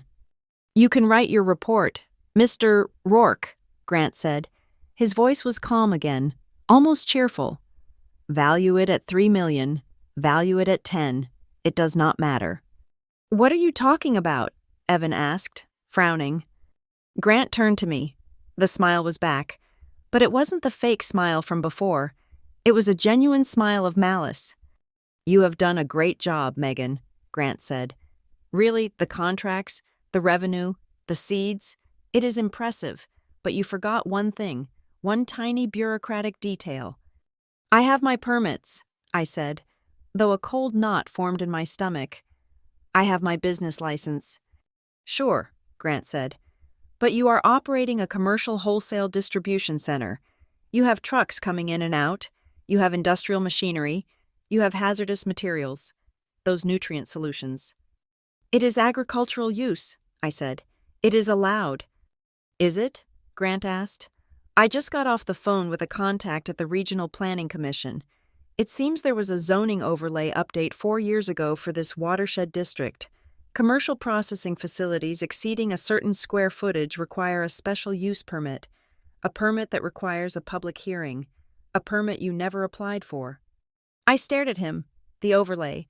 I remembered seeing a notice about watershed protection, but I thought it applied to new construction, not existing operations. If you do not have that permit, Grant said, stepping closer, his voice dropping to a whisper, then this isn't a $3 million business. It is an illegal operation, and illegal operations can be shut down, immediately, by the county, not in 30 days, today. He looked at Evan. Mr. Rourke, surely you cannot appraise an illegal business as a valid asset. If the zoning board issues a cease and desist, her revenue goes to zero. Her contracts are voided. And the land? Well, the land goes back to being just dirt. Grant buttoned his jacket. He looked at me with triumph burning in his eyes. So, he said, do you want to talk about that settlement check again? Or should I make one more phone call and have them put a padlock on your gate before lunch? Grant did not wait for the zoning board to send a letter. He knew that bureaucratic wheels turn slowly, and he needed immediate destruction. He needed to cut off my cash flow before I could use it to fight him. He went for the jugular, my reputation. 2 hours after he left my driveway, my phone began to ring. It wasn't a creditor. It was Chef Marco from the Italian bistro in Westport, one of my mid-tier clients, but a loyal one. Megan, Marco said, his voice tight. I just saw the link. Is it true? Are you guys shutting down? Because if I do not get the basil for the weekend service, I am in deep trouble. What link, Marco? I asked, putting down the crate of peppers I was holding. The Southport Scoop, he said. The local business blog. They just posted an article. Historic family farm facing foreclosure amidst financial mismanagement claims. It says the auction is pending and inventory is being liquidated. My blood ran cold. The Southport scoop was a gossip rag disguised as news, run by a woman who played bridge with my Aunt Marjorie. "Marco," I said, keeping my voice steady, anchoring it in the reality of our business relationship. "Listen to me. I am standing in the packing shed right now. Your basil is harvested, washed, and packed. It is sitting in cooler number 2 at 38 degrees. It will be on your dock tomorrow at 10 in the morning, just like every other week." "But the article says—" "The article is a legal maneuver by a disgruntled family member," I cut in. "It is noise. My operations are fully funded. My staff is working, and your delivery is guaranteed. If I miss a delivery, you can void the contract. Have I ever missed a delivery?" There was a pause. "No, never." "I will see you tomorrow, Marco." I hung up, but the phone rang again immediately. Then again. Grant had leaked the foreclosure filing. Public record, technically, but he had spun it. He had painted a picture of a collapsing business to scare off the very people who made the business valuable. He was trying to create a self-fulfilling prophecy. If the clients fled, the revenue would dry up, and then I really would be broke. I put the phone on speaker and called Leo. "Leo," I said, "stop the harvest. Get everyone to the break room. I need to address the crew. And tell the office manager to draft an email blast to every client on our active list. Subject line: Operational update, business as usual. Attach the latest health inspection certificate and the proof of insurance." "On it," Leo said. "But boss, there is a county car at the gate again. Different one this time." I looked out the window. It wasn't the Assessor. It was a white sedan with the county seal. But the lettering on the side said Department of Environmental Health and Safety. Grant wasn't just using the press. He was weaponizing the regulatory state. I walked out to meet the inspector. He was a young man, looking nervous but determined, holding a tablet. "Megan Hartwell?" he asked. "I am Officer Davis. We received an anonymous complaint regarding the storage of hazardous chemical fertilizers and improper refrigeration standards for commercial produce." "Anonymous," I said, raising an eyebrow. "Let me guess.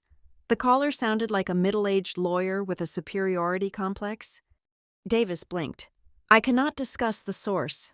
I need to inspect your chemical locker and your cold storage logs immediately. If there are violations, I have the authority to issue an immediate stop work order." This was the other way Grant had mentioned. If he could get me shut down for safety violations, the zoning argument became irrelevant.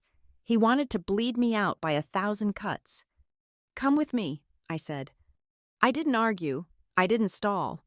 I led him straight to the chemical storage shed. Grant assumed that because I was a small farmer, I was sloppy. He assumed I kept bags of fertilizer piled in a leaky barn corner. I unlocked the shed. It was a purpose-built, ventilated containment unit with a concrete floor and a spill containment lip.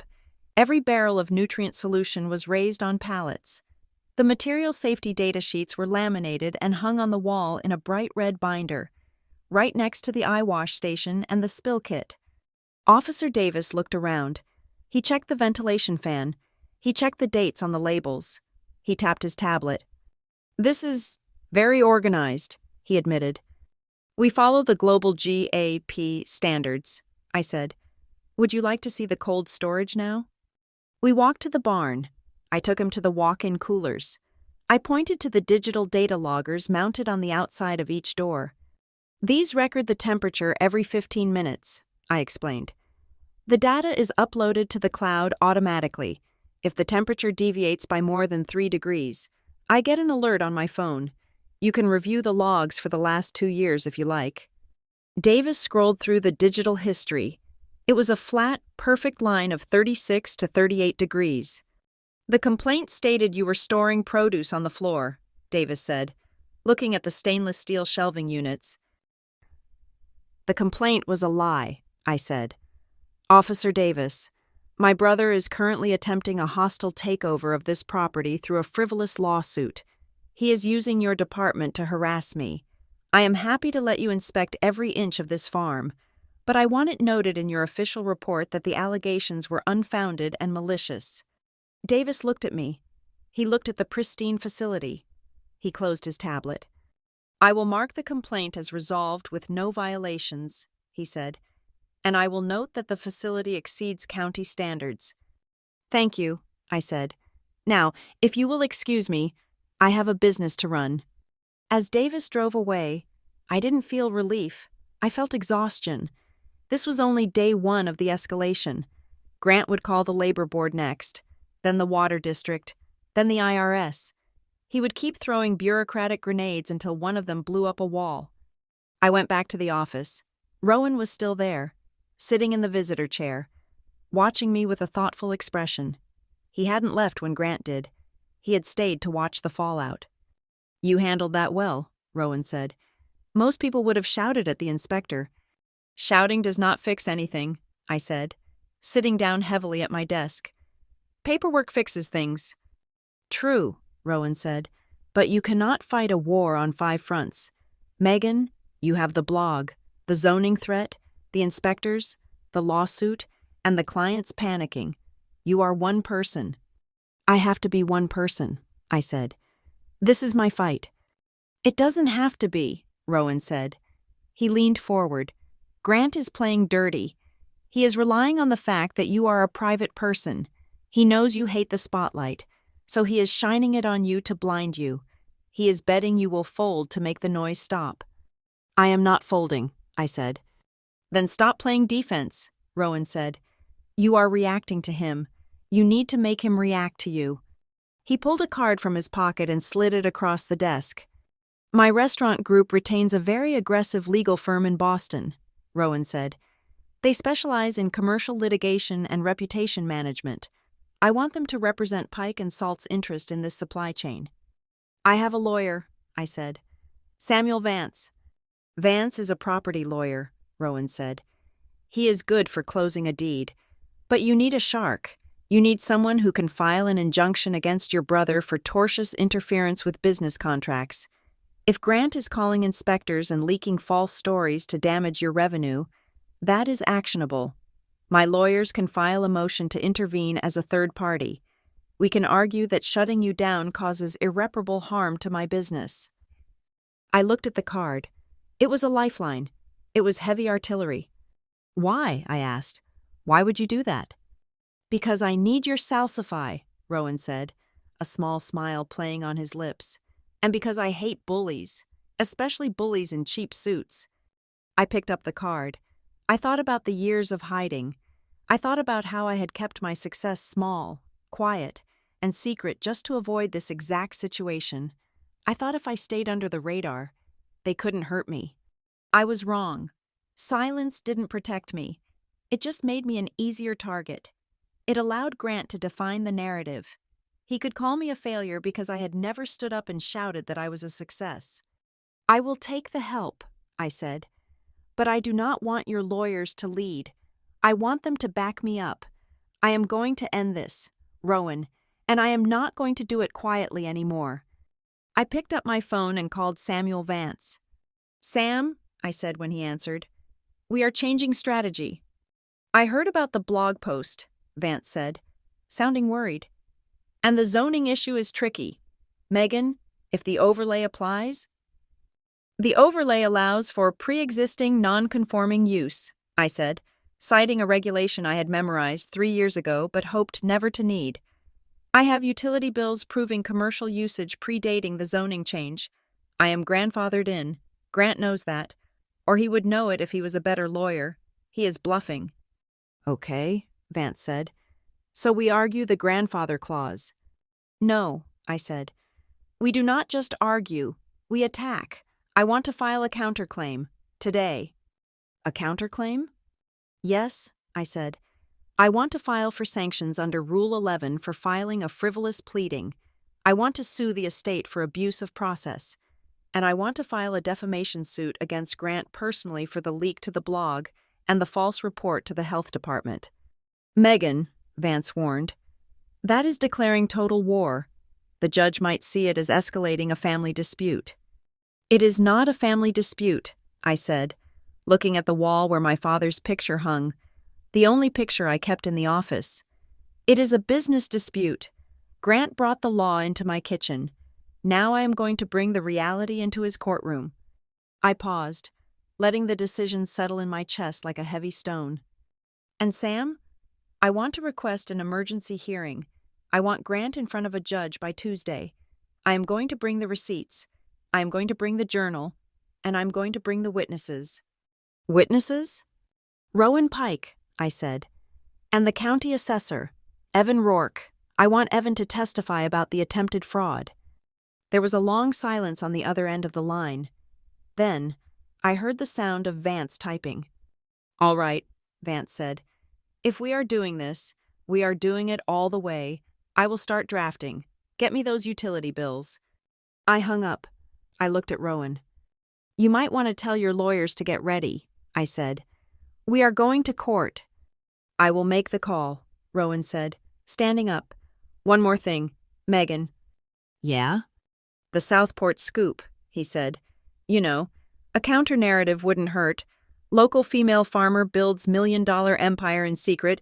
People love an underdog story. I shook my head. No fluff pieces, not yet.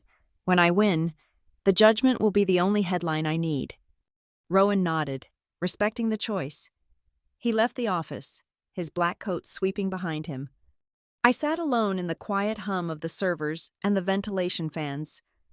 I pulled up the digitized copy of my father's journal on my screen.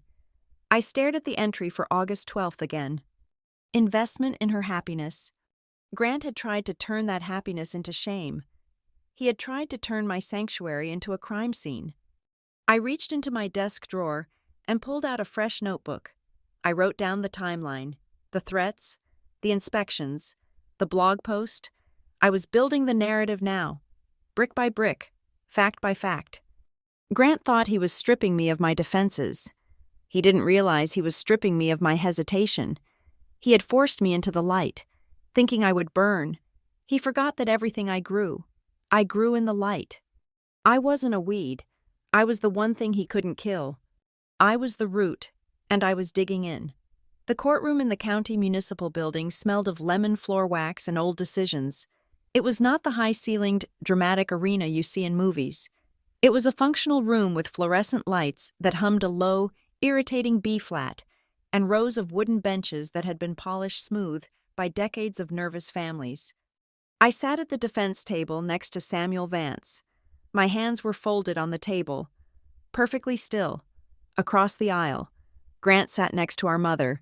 He was arranging his papers with a manic precision, aligning the edges of his folders as if the geometry of his desk could impose order on the chaos he was about to face. Elaine looked small. She was wearing a gray wool suit I had not seen in years, and she kept twisting the strap of her handbag, her eyes darting toward the judge's empty chair. All rise, the bailiff intoned. Judge Henrietta Sterling entered. She was a woman in her 60s with a reputation for moving cases along with the efficiency of a butcher. She didn't like drama, and she didn't like wasted time. She sat down, adjusted her glasses, and looked at the docket. Estate of Robert Hartwell versus Megan Hartwell. Judge Sterling read, Motion for summary judgment on debt collection and foreclosure. I have read the filings. Mr. Hartwell, you are representing the estate? I am, Your Honor, Grant said. Standing up, he buttoned his jacket.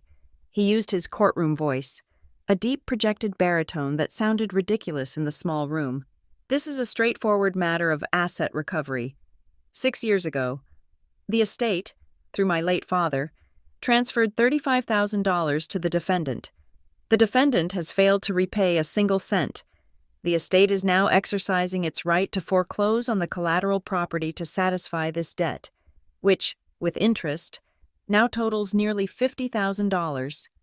And the collateral is the farm? Judge Sterling asked. Yes, Your Honor. It is a failing agricultural endeavor that holds the only value capable of satisfying the lien. Failing, the judge repeated, making a note. All right, Mr. Vance? Samuel Vance stood up. He didn't project. He spoke comfortably, like he was discussing the weather. Your Honor, the defense disputes the existence of any debt. There is no promissory note. There is no loan agreement. There is no schedule of repayment. There is no record of interest rates. The The plaintiff is attempting to reclassify a paternal gift as a commercial loan 6 years after the fact. It was a verbal contract, Grant interrupted, ignoring procedure. Between family. Mr. Hartwell, you will wait your turn, Judge Sterling snapped. She looked at Vance. Continue. Thank you. Furthermore, the plaintiff's assertion that the farm is a failing endeavor with negligible value is demonstrably false and bordering on fraudulent misrepresentation to this court. We intend to show that the plaintiff has filed this action not to collect a debt, but to abuse the foreclosure process to seize a high-value asset. Call your first witness, the judge said, leaning back. Grant called himself, or rather, he gave a statement as the attorney, presenting the bank transfer record. It was his only piece of physical evidence, a single line on a bank statement. Transfer to Megan. This money came from the family accounts, Grant argued. It was capital. No responsible father hands over $35,000 to a child to play in the dirt without expecting a return. It defies logic. It implies a loan. When it was Vance's turn to cross-examine, he didn't ask about the money. He asked about the paperwork. Mr. Hartwell, Vance said, you are an attorney. You handle estate planning, correct? I do. Did your father have a will? Yes. Did the will mention a loan to Megan Hartwell? Grant stiffened. No, it was a separate transaction. Did your father's personal ledgers list this as an account receivable? His record-keeping was informal toward the end. So, you have no document, created by the deceased, that calls this money a loan? I have the context, Grant insisted, the context of financial responsibility. Thank you, Vance said. No further questions. Then we shifted to the offense. Vance called Evan Rourke. Evan walked to the stand with his binder tucked under his arm. He was sworn in. He looked exactly as he had in my office, serious, meticulous, and unamused by Grant's antics. Mr. Rourke, Vance said, you are the county assessor appointed to appraise the property at 404 Silver Creek Road? I am. And what value did the plaintiff suggest in their filing? $210,000, based on raw land value. And what is your preliminary finding? Evan opened his binder. The plaintiff's estimate is inaccurate. The property is a fully operational, high-tech agricultural facility based on the capitalization of income approach and the value of the specialized infrastructure. My preliminary valuation is $3.5 million. A ripple went through the courtroom, not a loud gasp, but a shift in energy. The judge stopped writing and looked up. $3.5 million? Judge Sterling asked. For a vegetable farm? For a specialized hydroponic facility with guaranteed supply contracts, Your Honor, Evan clarified. It is a commercial enterprise, and I must note for the record, the plaintiff's attempt to foreclose on an asset of this magnitude to satisfy a disputed debt of $50,000 raises significant concerns regarding the equitable nature of this filing. Grant shot up. Objection! The assessor is offering a legal opinion. Sustained on the legal opinion, Judge Sterling said, but her eyes were cold as she looked at Grant. But the valuation stands. Mr. Hartwell, did you not know your sister's property was worth $3 million? She hid it, Your Honor, Grant stammered. She lives like a pauper. She drives an old truck. It was deceptive. Success is not deception, Mr. Hartwell, the judge said dryly. Vance called our next witness. The defense calls Rowan Pike. If Evan was the shield, Rowan was the sword. He walked to the stand wearing a suit that cost more than Grant's car. He projected an air of absolute authority. When he stated his name and occupation, owner of the Pike and Salt Group, the judge nodded in recognition. Mr. Pike, Vance said, what is your relationship to the defendant? Megan Hartwell is the exclusive supplier of specialty produce for my restaurants, Rowan said. We have been in contract for 3 years. And is her business failing? Rowan laughed softly. Your Honor, Ms. Hartwell's business is one of the most efficient and profitable operations I deal with. I personally authorized a prepayment of $80,000 just last week to secure her harvest. If this court allows a foreclosure, it would not only be a miscarriage of justice against her, but it would also cause significant commercial damage to my company and several other high-end establishments in the state. Grant didn't even try to cross-examine Rowan. He knew it would be suicide. He just sat there, staring at the table, his face a mask of crumbling arrogance. But Vance wasn't done. He looked at me. It was time. "Your Honor," Vance said, "the plaintiff rests their entire case on the implied intent of the deceased father. They claim that because there is no contract, we must assume it was a loan, but we do have evidence of intent." Vance walked to the defense table and picked up the leather journal. It was sealed in a clear evidence bag now. "The defense wishes to enter into evidence Exhibit C, the personal journal of Robert Hartwell, authenticated by forensic handwriting analysis as being written by the deceased." Grant stood up, his chair scraping loudly against the floor. "Objection! Hearsay! A diary is not a legal document." "It is a statement of state of mind," Vance argued calmly. "Under the hearsay exception, it is admissible to prove the donor's intent at the time of the transfer." Judge Sterling held out her hand. "I will review it. Bailiff?" The bailiff took the bag from Vance and handed it to the judge. The room was silent. I could hear the clock ticking on the wall. I could hear my mother's ragged breathing. Judge Sterling put on her reading glasses. She opened the book to the bookmarked page. She read it once, then she read it again. She looked up, her expression unreadable. "Mr. Hartwell," the judge said to Grant, "did you ever read your father's journals?" "No, Your Honor. I did not think they were relevant." "You did not think the deceased's own words about his financial decisions were relevant to a lawsuit about his finances?" Grant didn't answer. "Let me read this into the record," Judge Sterling said. Her voice was clear and sharp. "August 12th, went to the bank, wired $35,000 to Megan. Elaine is furious. Grant says it is a waste. I told Megan this is her inheritance early. I told her I do not want a return on investment. It is a gift, a final gift." The judge closed the book. "It says gift, Mr. Hartwell," she said. "Plain as day, underlined." Grant sank back into his chair. He looked like a balloon that had been punctured. All the air, all the bluster, all the confidence was gone. Judge Sterling turned her gaze to the person sitting next to him. "Mrs. Hartwell," the judge said. Elaine jumped. She looked like a deer caught in headlights. Yes, Your Honor." "You are the executrix of this estate," the judge said. "You have a fiduciary duty to manage the assets honestly. You signed the affidavit authorizing this lawsuit. You swore to this court that this was a valid debt." I thought it was," Elaine whispered. "Why?" the judge asked. "Did you see a contract?" "No."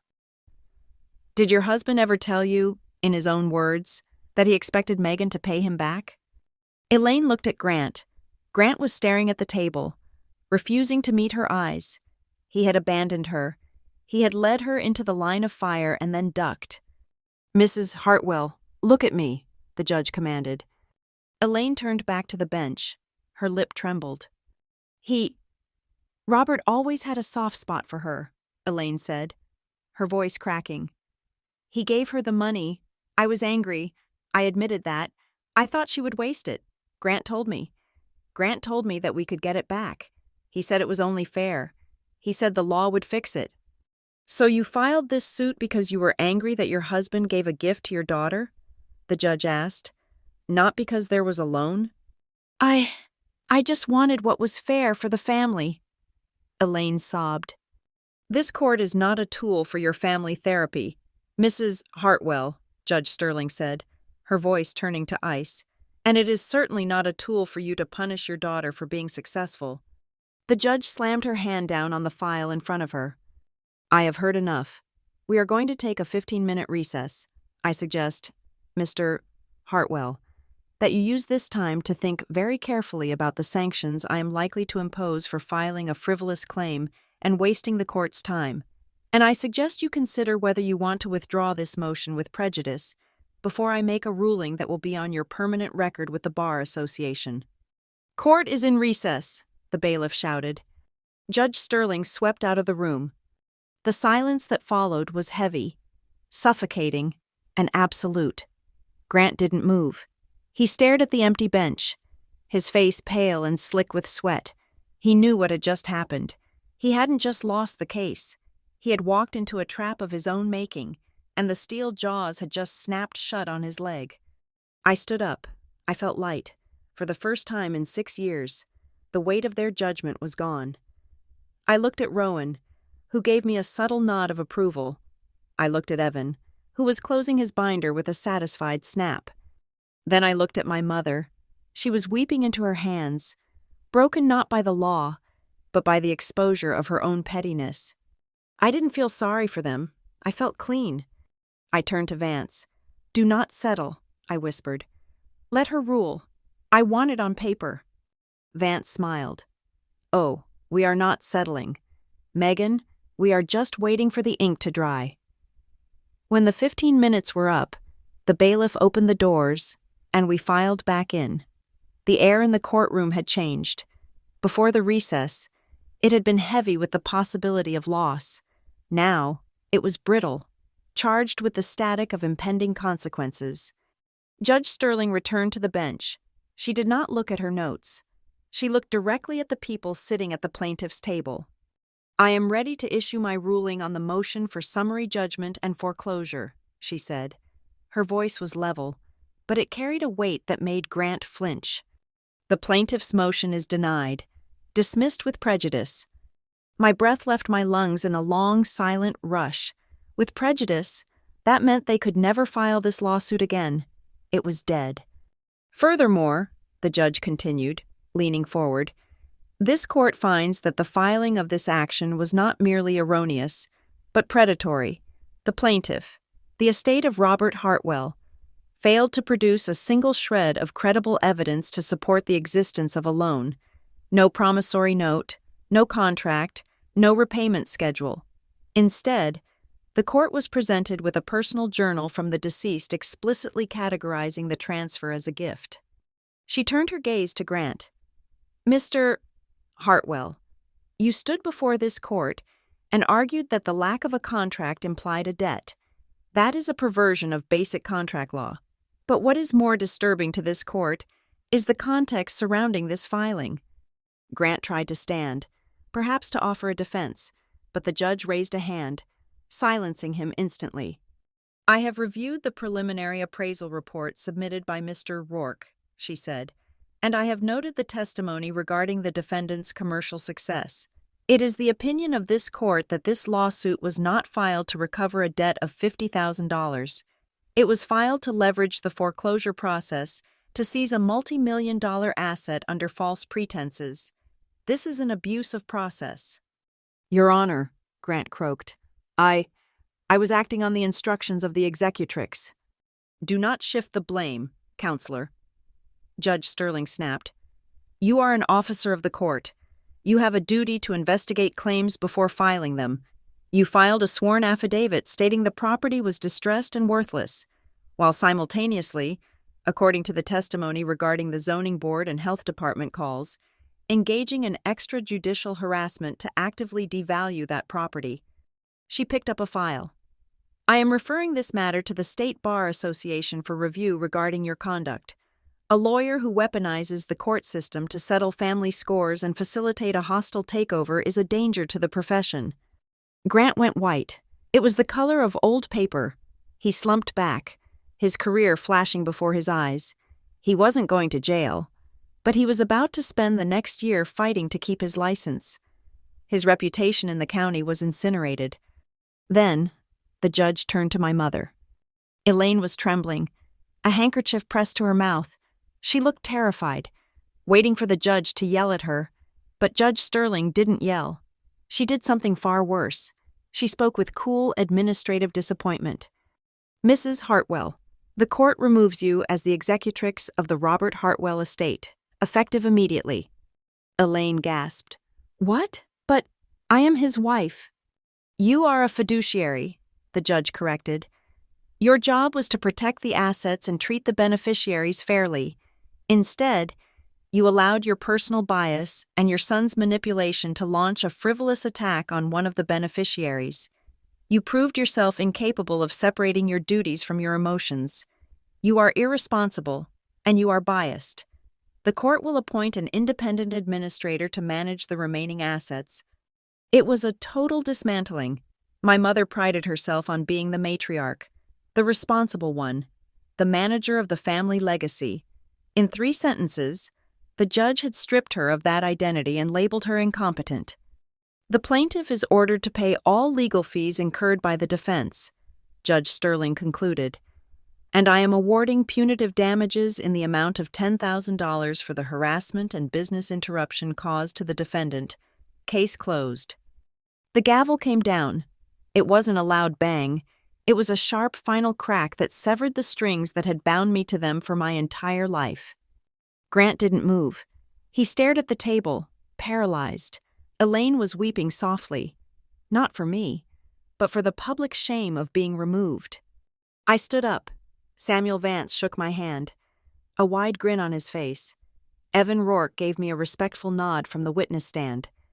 Rowan Pike stood up and buttoned his jacket, looking like he had just watched a particularly satisfying play.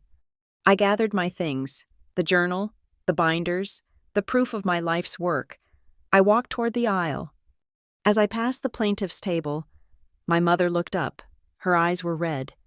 "Megan," she whispered, we only wanted what was best." I stopped. I looked down at her. "No, Mom, you wanted what was easy. You wanted me to be small so you could feel big." "I am your mother," she pleaded. "Then act like it," I said, "and wait for the bill." I walked out of the courtroom. The hallway was cool and quiet. I walked toward the exit, my boots clicking on the marble floor. I heard footsteps running behind me. "Megan, wait!" It was Grant. He was disheveled, his tie crooked. He ran up to me, out of breath. He looked desperate. "Megan, please," he said, panting. "We need to talk. The Bar Association. If you file a complaint, if you cooperate with the review, it will ruin me. I could lose the firm." "That is not my problem, Grant," I said, keeping my pace. He grabbed my arm, gently this time, pleadingly. "We can fix this. I can appeal the damages. We can work out a payment plan for the legal fees. Look, we are family. Family does not destroy each other over a misunderstanding." I stopped. I looked at his hand on my arm until he let go. "A misunderstanding?" I asked. "You called the health department to shut me down. You called the zoning board to revoke my license. You leaked lies to the press to scare away my customers. You tried to take my home. Grant, that is not a misunderstanding. That is war." "I was trying to help the estate," he insisted. "I thought you were drowning." "You hoped I was drowning," I corrected him. "Because if I was drowning, you got to be the savior, or the executioner. You were fine with either." "Megan, think about Mom," he said, playing his last card. "She is humiliated. She lost the executorship. Do not make it worse. Let us just go to dinner. Let us sit down and negotiate a truce. Family first, right?" I looked him in the eye. I saw the fear there. I saw the realization that for the first time in his life, he needed me more than I needed him. "My path does not need anyone's permission, Grant," I said, "and certainly not yours." "But the family," he started.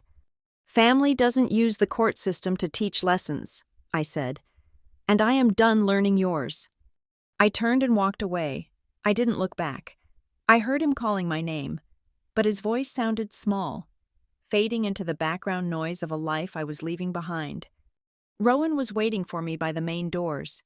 He held a thick envelope in his hand. "That was brutal," Rowan said, holding the door open for me, "and entirely necessary." "It is over," I said, stepping out into the bright afternoon sun. The air tasted sweet. "Not quite," Rowan said. He handed me the envelope. "My lawyers drafted this while we were inside. It is an amendment to our supply agreement." I opened it. I scanned the first page. 10-year exclusivity term. Guaranteed volume increase of 15% annually. Right of first refusal on all new heirloom varietals. 10 years? I asked, looking up at him. "You are not a risky bet anymore, Megan," Rowan said. putting on his sunglasses. "You are the safest investment in the county. The judge just confirmed it. This contract locks you in. If anyone else wants your produce, and after the news of this trial gets out, everyone will. They have to get in line behind me." "Thank you, Rowan," I said, "for everything." "Just keep growing the salsify," he said. "I have a reputation to maintain." He got into his black Land Rover and drove away. I walked to my truck. It was dusty. It had a dent in the bumper.